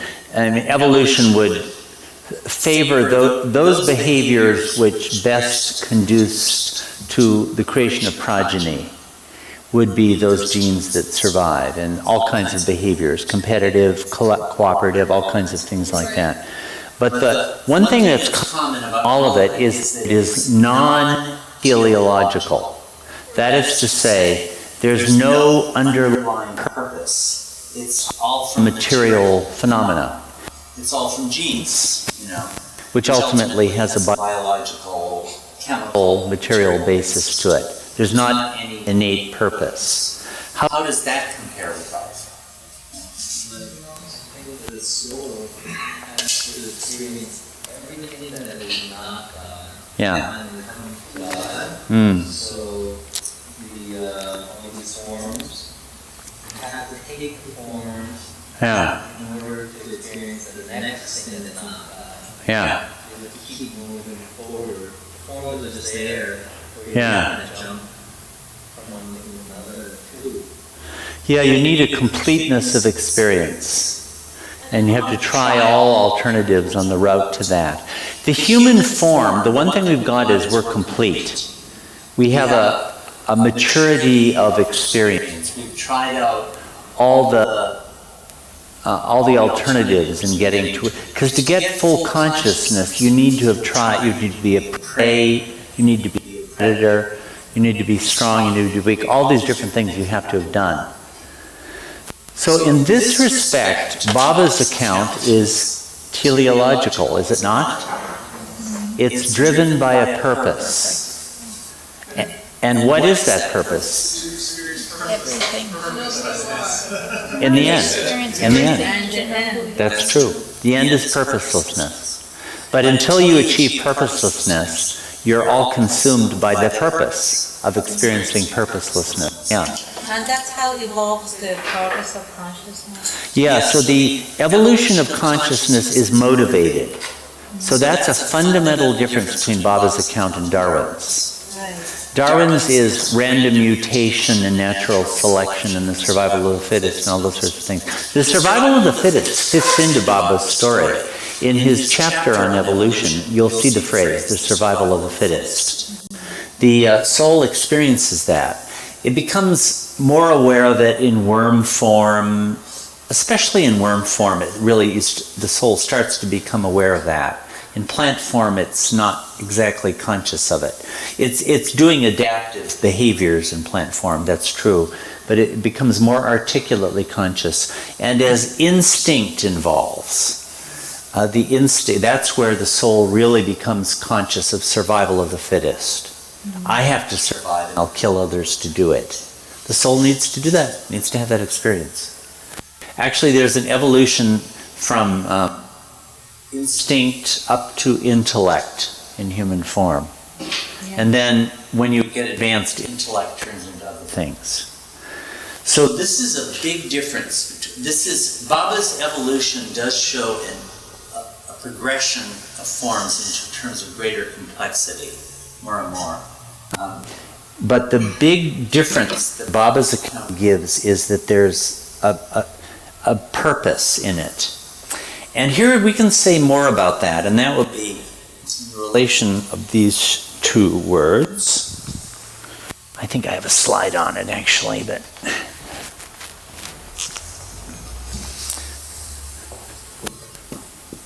consciousness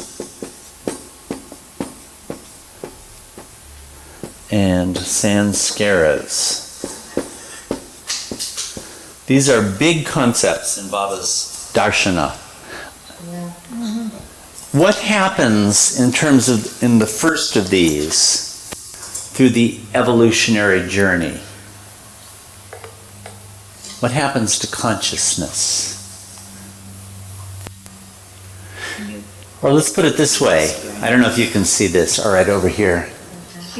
Where does it, where is consciousness here, stone form? Huh? A little hole in the wall. It's pretty tiny. It's infinitesimal.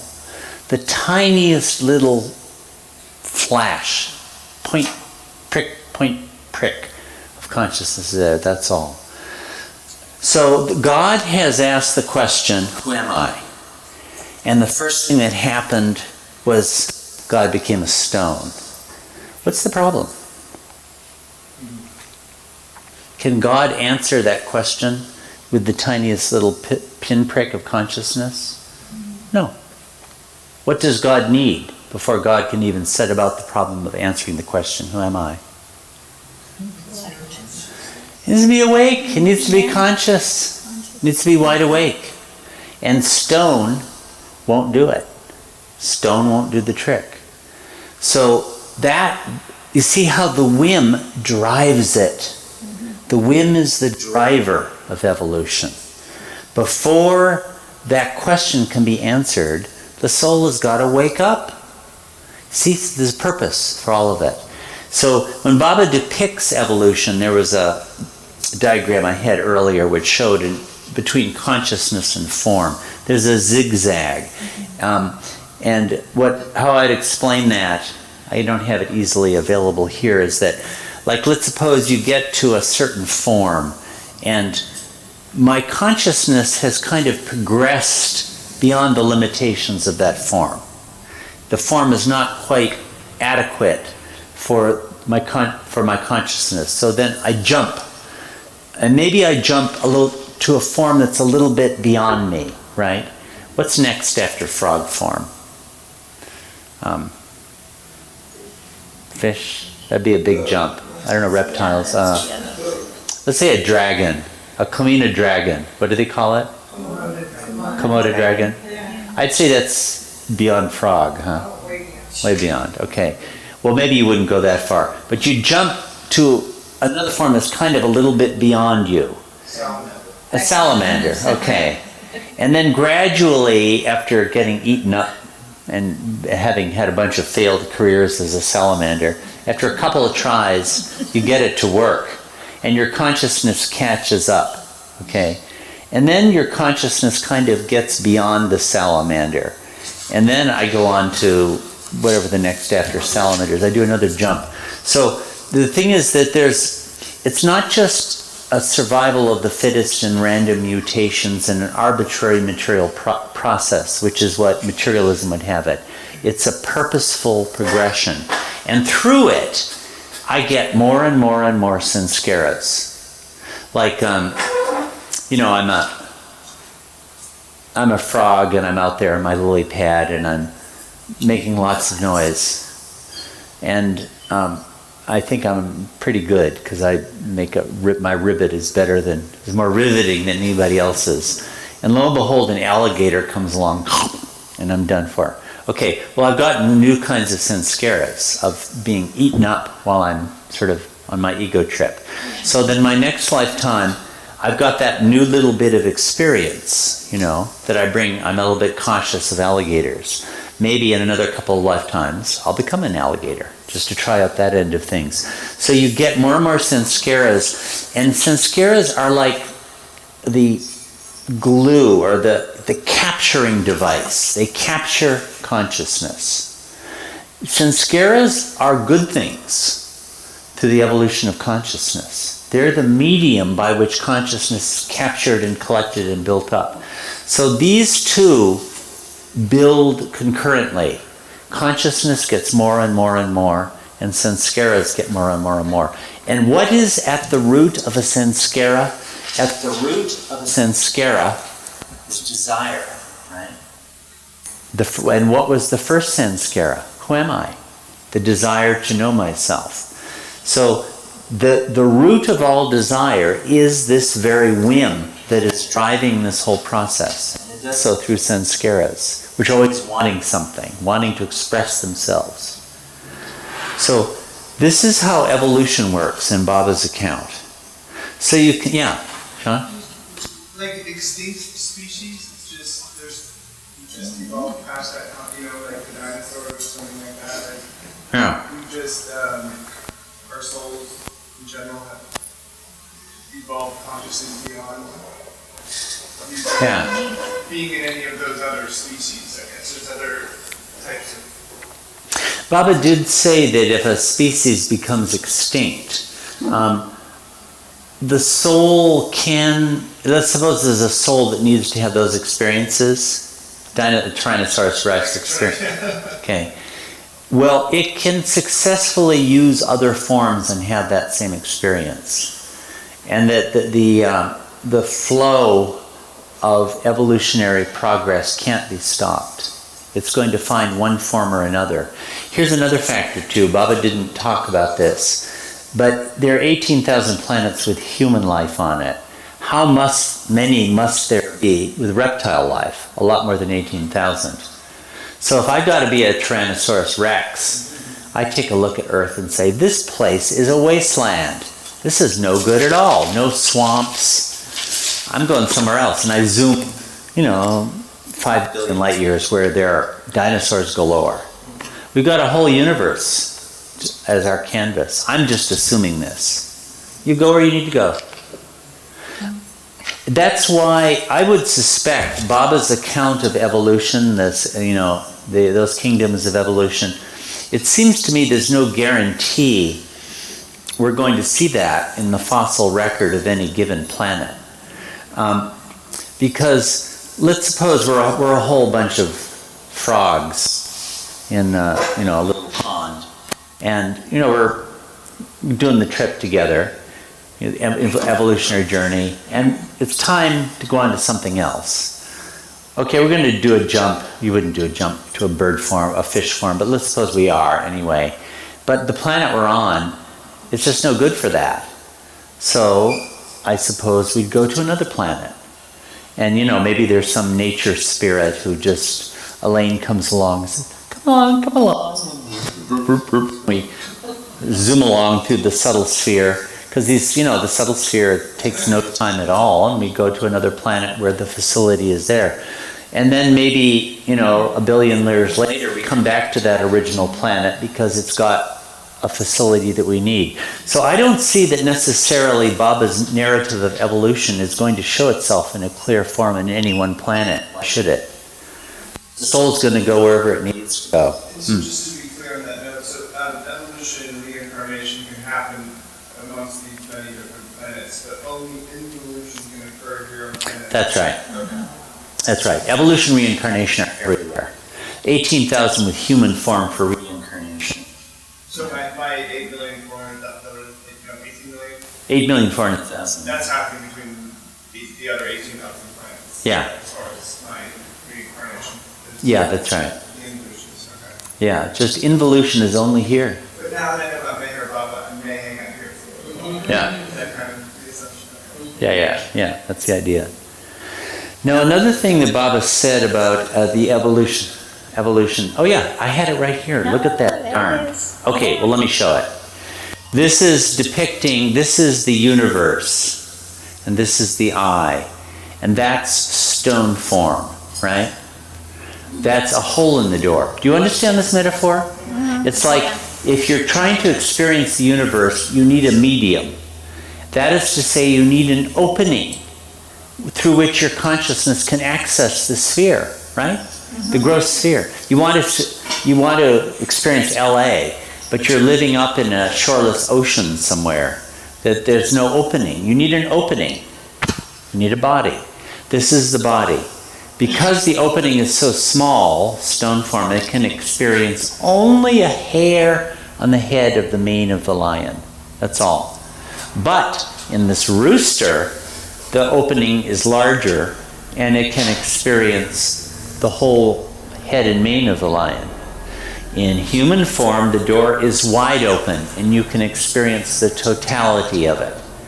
Human consciousness can experience anything. There is no limit. No limit.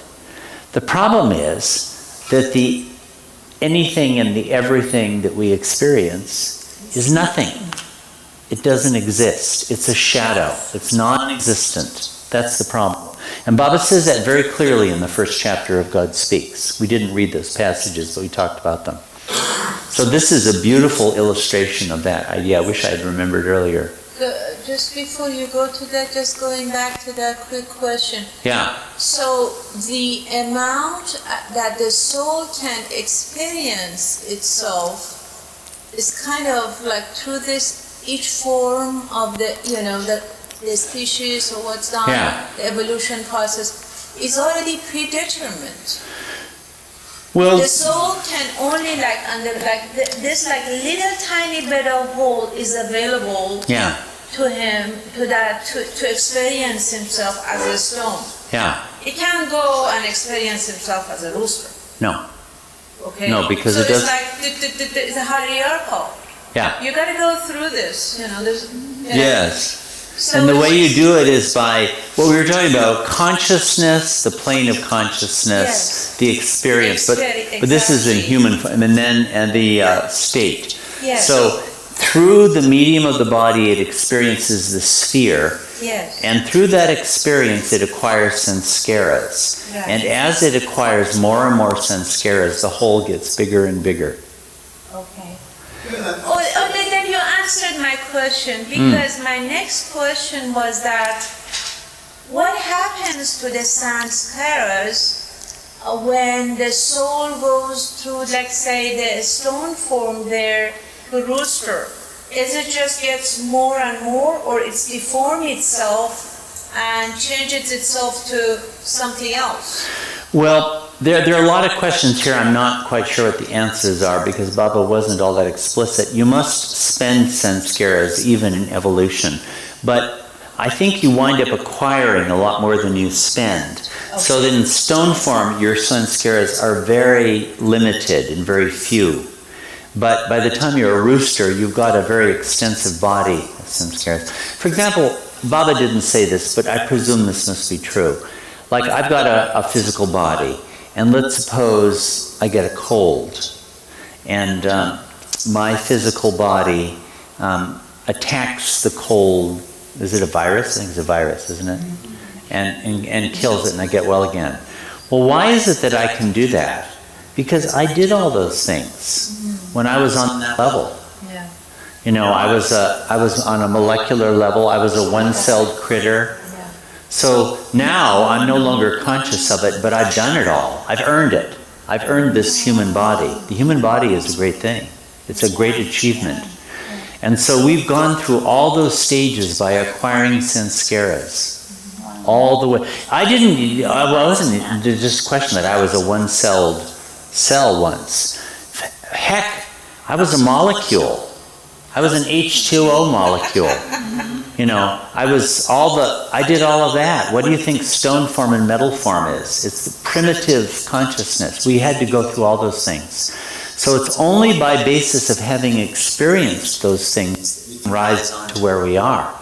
So this achievement of human form is a magnificent achievement. It takes billions of years. And no wonder. Look what we got to learn. Yeah. To achieve human form. Animal forms. How many different animal forms? Which last one is before human form arrives? Which last animal? What kind of animal we are coming from? Yeah. Typically it's a monkey. Baba didn't say which one.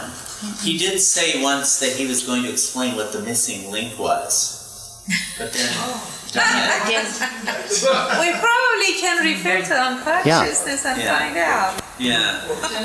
There is some stuff in early messages to the West about this, although it's not entirely clear. Like how much mighty I don't know what that is, Zachary. How much mighty Well, let me get to... Yeah, by the way, this is how the tree of life is depicted in Darwin's account, you know. Anyway, there's a lot more I could say about this, but I won't. This is a very famous depiction. In the Bhagavad Gita, there's a very famous, magnificent account of a tree, except it's upside down, coming from the top down. It says you have to cut the roots of it. Baba did say, and we'll get to, on the section here on the human form, we'll say more about this. Baba did say that actually the human form is latent from the very beginning. From the very beginning. He said even a stone is a human form. He said a stone has eyes, ears, nose, mouth, everything. It's just all folded up like a rag doll. He gave that figure. So actually the entire evolution of consciousness is simply the human form unfolding itself and standing up. You know that magnificent drawing by Leonardo da Vinci? You know that one? Some of you? Yeah. That, I don't know, that just seems to me really to express the achievement of the human form, that perfect circle that encompasses it. But the form was there from the very beginning. Even Baba said the electron, the human form is there, the complete human form. It's just all latent and all implicit. It hasn't been expressed yet. So through this tree, trees are the human form, but they're upside down. Their head is under the ground. So their mouth is in the roots, and their feet are sticking up into the air. And after tree form, you flop down on your belly and then gradually stand up through the evolution of consciousness. So all of that is part of evolution too. We'll say more about that next week. But, here's what Baba said about Darwin, as a matter of fact. Darwin, when he propounded the theory of evolution, based his intellectual convictions merely on science, scientific research, scientific knowledge. He never thought or even dreamt that God's hand might be involved in the process. Yeah, he didn't see God in it. No, and there's a lot of other things. Now, Baba's account of evolution has it that there are 7 kingdoms of evolution. Now, I don't think evolutionary science would buy this at all.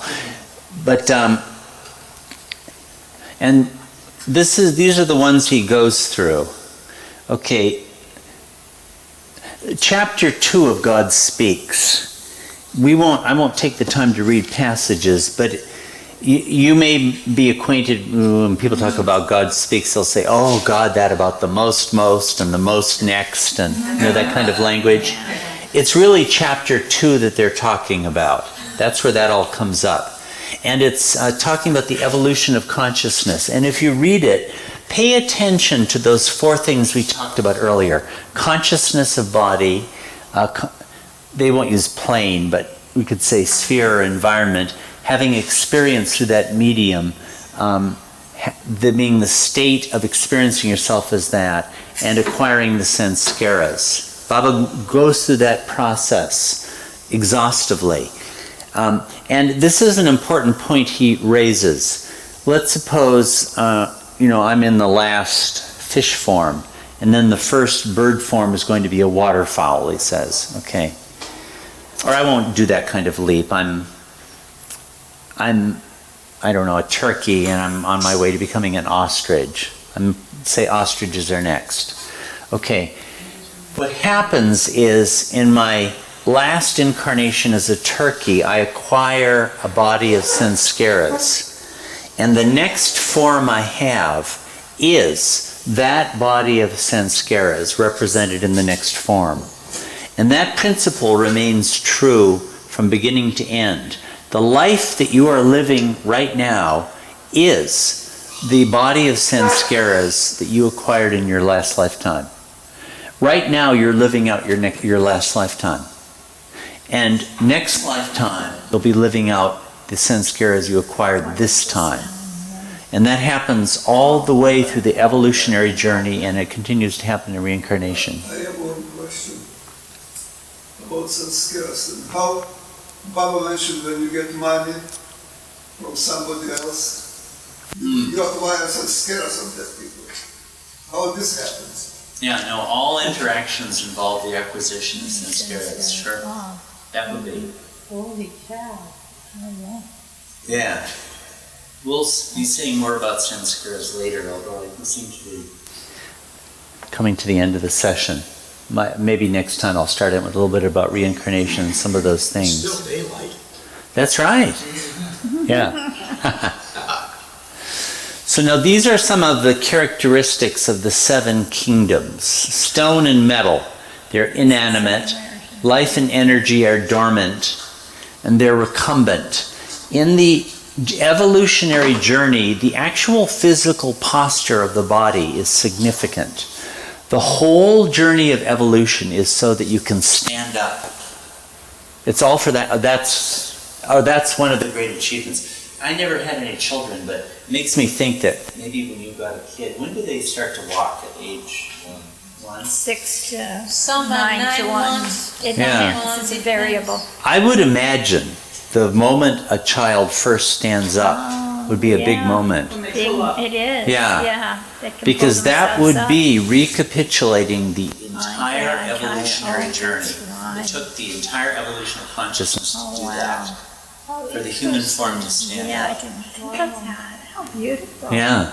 We recapitulate the whole story. Oh, wow. I'd like to see a kid when that, I bet a mother would really notice it. Maybe you gotta have your own child then. Yeah. Something to think about.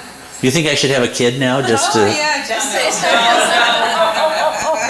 Sometimes you're in the room when that happens, and sometimes you walk in. Yeah. And the baby Yeah. is pulled up and is beside the coffee table, and you're just, because you didn't really see it that happened. It must be a great moment for the soul. Oh, yeah. I Because never it took thought of it. billions of years to do that. Billions of years to stand up in human form.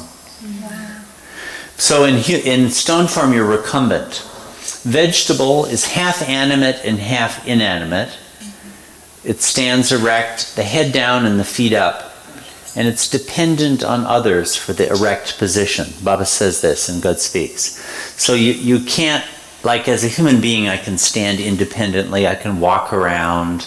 Okay, I need an earth to stand on. I'm dependent in that sense, but I don't have to lean on something.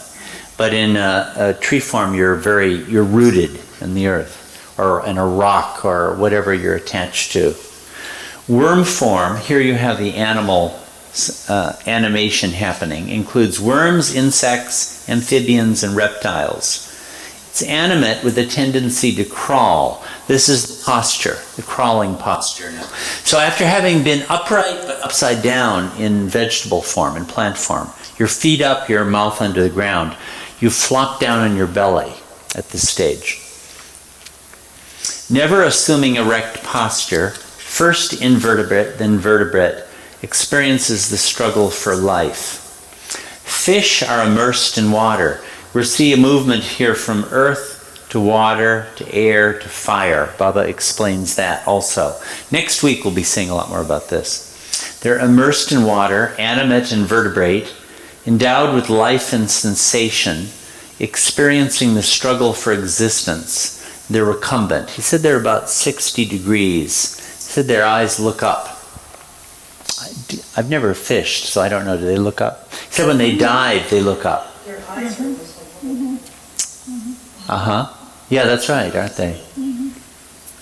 Bird, associated with air and capable of flight, with the aid of 2 legs, it maintains an erect posture. Animal has expanded consciousness with life and sensation, sometimes herbivorous and sometimes carnivorous, has tendency to look downward with a drooping head, Baba says. In the human form, full consciousness and asserts an upright posture.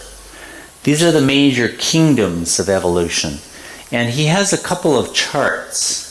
Yeah, this is the kind of passage where, when Baba's describing the evolution of consciousness and the acquisition of sanskaras and the next form being the mold of the sanskaras of the last lifetime, Baba is explaining this with excruciating, agonizing, meticulous detail, all this kind of thing.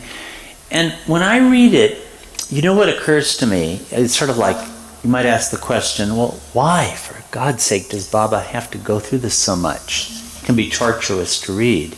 And the thought that has occurred to me recently is, it's because he is this. He is the stone, he is the insect, and he experiences himself as those things going through those experiences. And it is slow. Wow.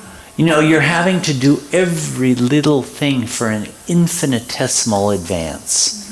And then you die.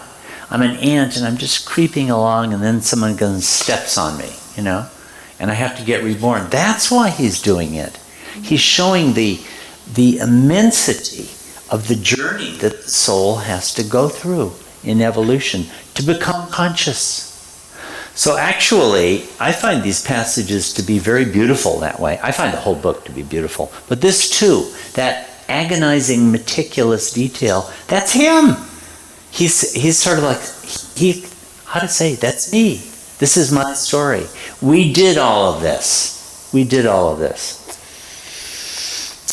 Now, these are the kingdoms of evolution, and I just wanted, can you see that, or is the whiteboard in the way? Is the whiteboard blocking, Carol? No, I can see it. Okay. I'm just struck, I can expand some of this. Okay. So here you have the unconscious Atma, and here you have Shivatma, that's a God-realized soul in full consciousness.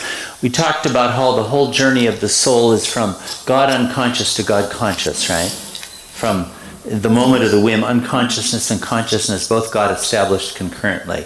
So that's what the whole journey is, from unconscious Atma to fully conscious. Shivatma means a God-realized soul. The whole thing. And notice that the way, this looks rather like a 7. Don't you notice that? Oh, yeah. And if you go to the bottom, doesn't this look rather like a 7? Oh, yeah. So the 7th stage is there. These charts are really worth studying. There's really a lot in them. And what the layout of this chart seems to me to imply, there's a parallelism. That is to say, the evolution of consciousness, you have to retrace that same path in the involutionary journey. There's a parallel. And 7 planes and 7 kingdoms of evolution. The number 7, this is another characteristic of Meher Baba's darshana, his philosophy. There's a numerological component to reality. It would seem to be so.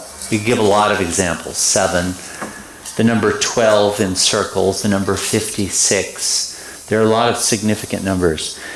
It seems that the number 7, Plato was big into that, the first great, and Pythagoras too. They saw mathematics and numbers as having some primordial constitutive reality in the structure of the created universe. Apparently it is so. I take it to be so. Now this is a rather odd, I'm going to show you one of the contradictions in God Speaks. Ready for it? Yes. I don't know if it might be a little hard for you to see, but looking at this, stones, metals, vegetation, worms, birds, and animals, man, and jumping to this, do you notice a difference? Stones and metals together, and I forget now. Now I've forgotten what the other one was like. Yeah, this has clubbed these two together. That's one thing. And stones, metals, worms. Do you notice what's missing? The fish. The fish didn't make it into this chart. Right? But the fish did make it into this chart. And what happens? Stones and metals get clubbed together. Isn't that rather odd? It looks like the earlier, this is the first, it looks like this was a mistake. They left fish out by mistake. So when they put it in, what did they do but put stones and metals together? So when I was looking, there are different contradictions I've noticed. They have to be worked out here and there. So what strikes me is it seems like the number 7 matters more than the exact definition of the kingdoms, doesn't it? It's like Baba wants to keep the number 7 by God. But didn't he say at some point, or someone, that 7 was the eternal number, not 8? He did. Yeah. So he's going to keep 7, even if he has to cramp. The stones and the metals had their own kingdoms, but by God, they got stitched together. Hey! Yeah, Carol? I think Baba causes disagreements and so forth involve groups and families, and it's all to get us to think about him. That's all it's about. And I think he put things like this, it was no mistake. I mean, people can discuss those 2 items forever. Well, And I think discussing God. the LA board should resolve this question. Sure. Start it, please. We're the first generation. Start it. Are stones and metals 2 kingdoms or 1? We have to know. Question of the universe. Actually, I thought about this a lot, and actually this is what it's led me to. I think the really primordial thing, Baba, we haven't said this yet, but in God Speaks in a number of places, Baba says the movement between, like, let's say, worms and fishes is a leap. And he said there are 7 leaps in evolution. I think that what is the difference between a kingdom and a leap? I would draw an analogy. It's like the relation between a noun and a verb, is it not? A thing and an event, a thing and a movement. A leap is a movement. So what I've come to feel is the really fundamental thing is 7 fundamental movements. And if you read God Speaks carefully, he says there's a leap from stone to metal, metal to vegetation, vegetation to worms. There are 7 leaps, actually, that occur. And the same would be true here. There are 7 leaps up to the 7th plane. Yeah. But it doesn't do cameras. But it adds up to being 7. Like stone 1, 2, 3, 4, 5, 6, 7. If you start in stone form. 7 leaps. And from here, Jivatma, gross conscious. First plane, second plane, third plane, fourth plane, fifth plane, sixth plane, seventh plane. That's 7 leaps. Okay. For me, like a leap is, like in between the three. Yeah, it is. Well, actually, but if you separate these again, you have to separate them again. So I think this was kind of a mistake. And but the 7-ness, what I take is actually its movements. That's what really is critical, not the kingdom that results from the movement. The Phanabhaka, that combination, the movement from one thing to another is where the 7-ness comes. Yeah, actually, and in the 10 states of God chart, I wish we had that here. When the 10 Next week, I think. when it shows evolution, which is the 5th state of God, it shows the last one is man. It's put in evolution because that's the culmination of evolution is man form, is the realization of the man form that was latent from the beginning. That's where it goes. Yeah. Quick question. I'm still here in this where you mentioned that the evolution of consciousness and involution of consciousness, they go parallel together. That's what this chart seems to suggest. I'm just drawing an inference. Doesn't it look like that to you? It does. But when I read this part, I couldn't correlate this. Like the 7 kingdoms to 7 kingdoms to 7 as plane of consciousness. Yeah. Like, can it be a mapping or like? Well, I would be reluctant to go so far as to suppose, for example, that fishes somehow relate to the 3rd plane. I'd be reluctant to go that far. Okay. But in a general way, you have to go back the way you came. And who knows, maybe you do have to go back through those same kinds of sanskaras in some way. Baba says that you become a stone. When you become a stone, you're... Yeah, that's right. As a human. When you That's become a right. stone, In Infinite you're- Intelligence, many times he says that. Become a stone with full consciousness. Yeah. And that'd be... Then you'll realize God. Yeah. That's what it is. Yeah. So I think there is I don't know, maybe we need a 4th, 5th, and 6th planar where we could say, the sanskaras that you're sort of swimming your way through these days, are they the same kind of sanskaras you dealt with when you were stone, mental, vegetable? We got to know for our God Speak seminar. Are they aware of it? Huh? Are they aware of it? I thought most people are blindfolded. Yeah, we need somebody who doesn't have a blindfold. We need somebody who's conscious. Yeah, we should have asked us. Why didn't you ask us Svendiar? We did actually, but he was in 7th plane, so he doesn't talk from there. I see.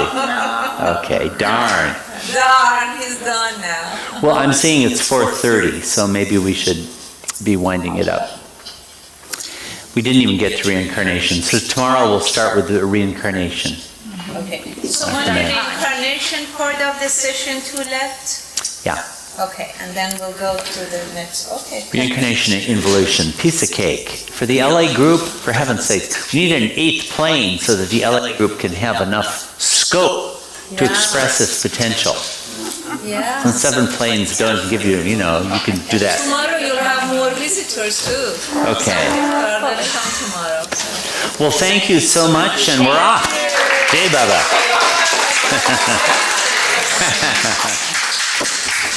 Without the teacher, it's not possible. I'm a true believer in teacher and mentor. So.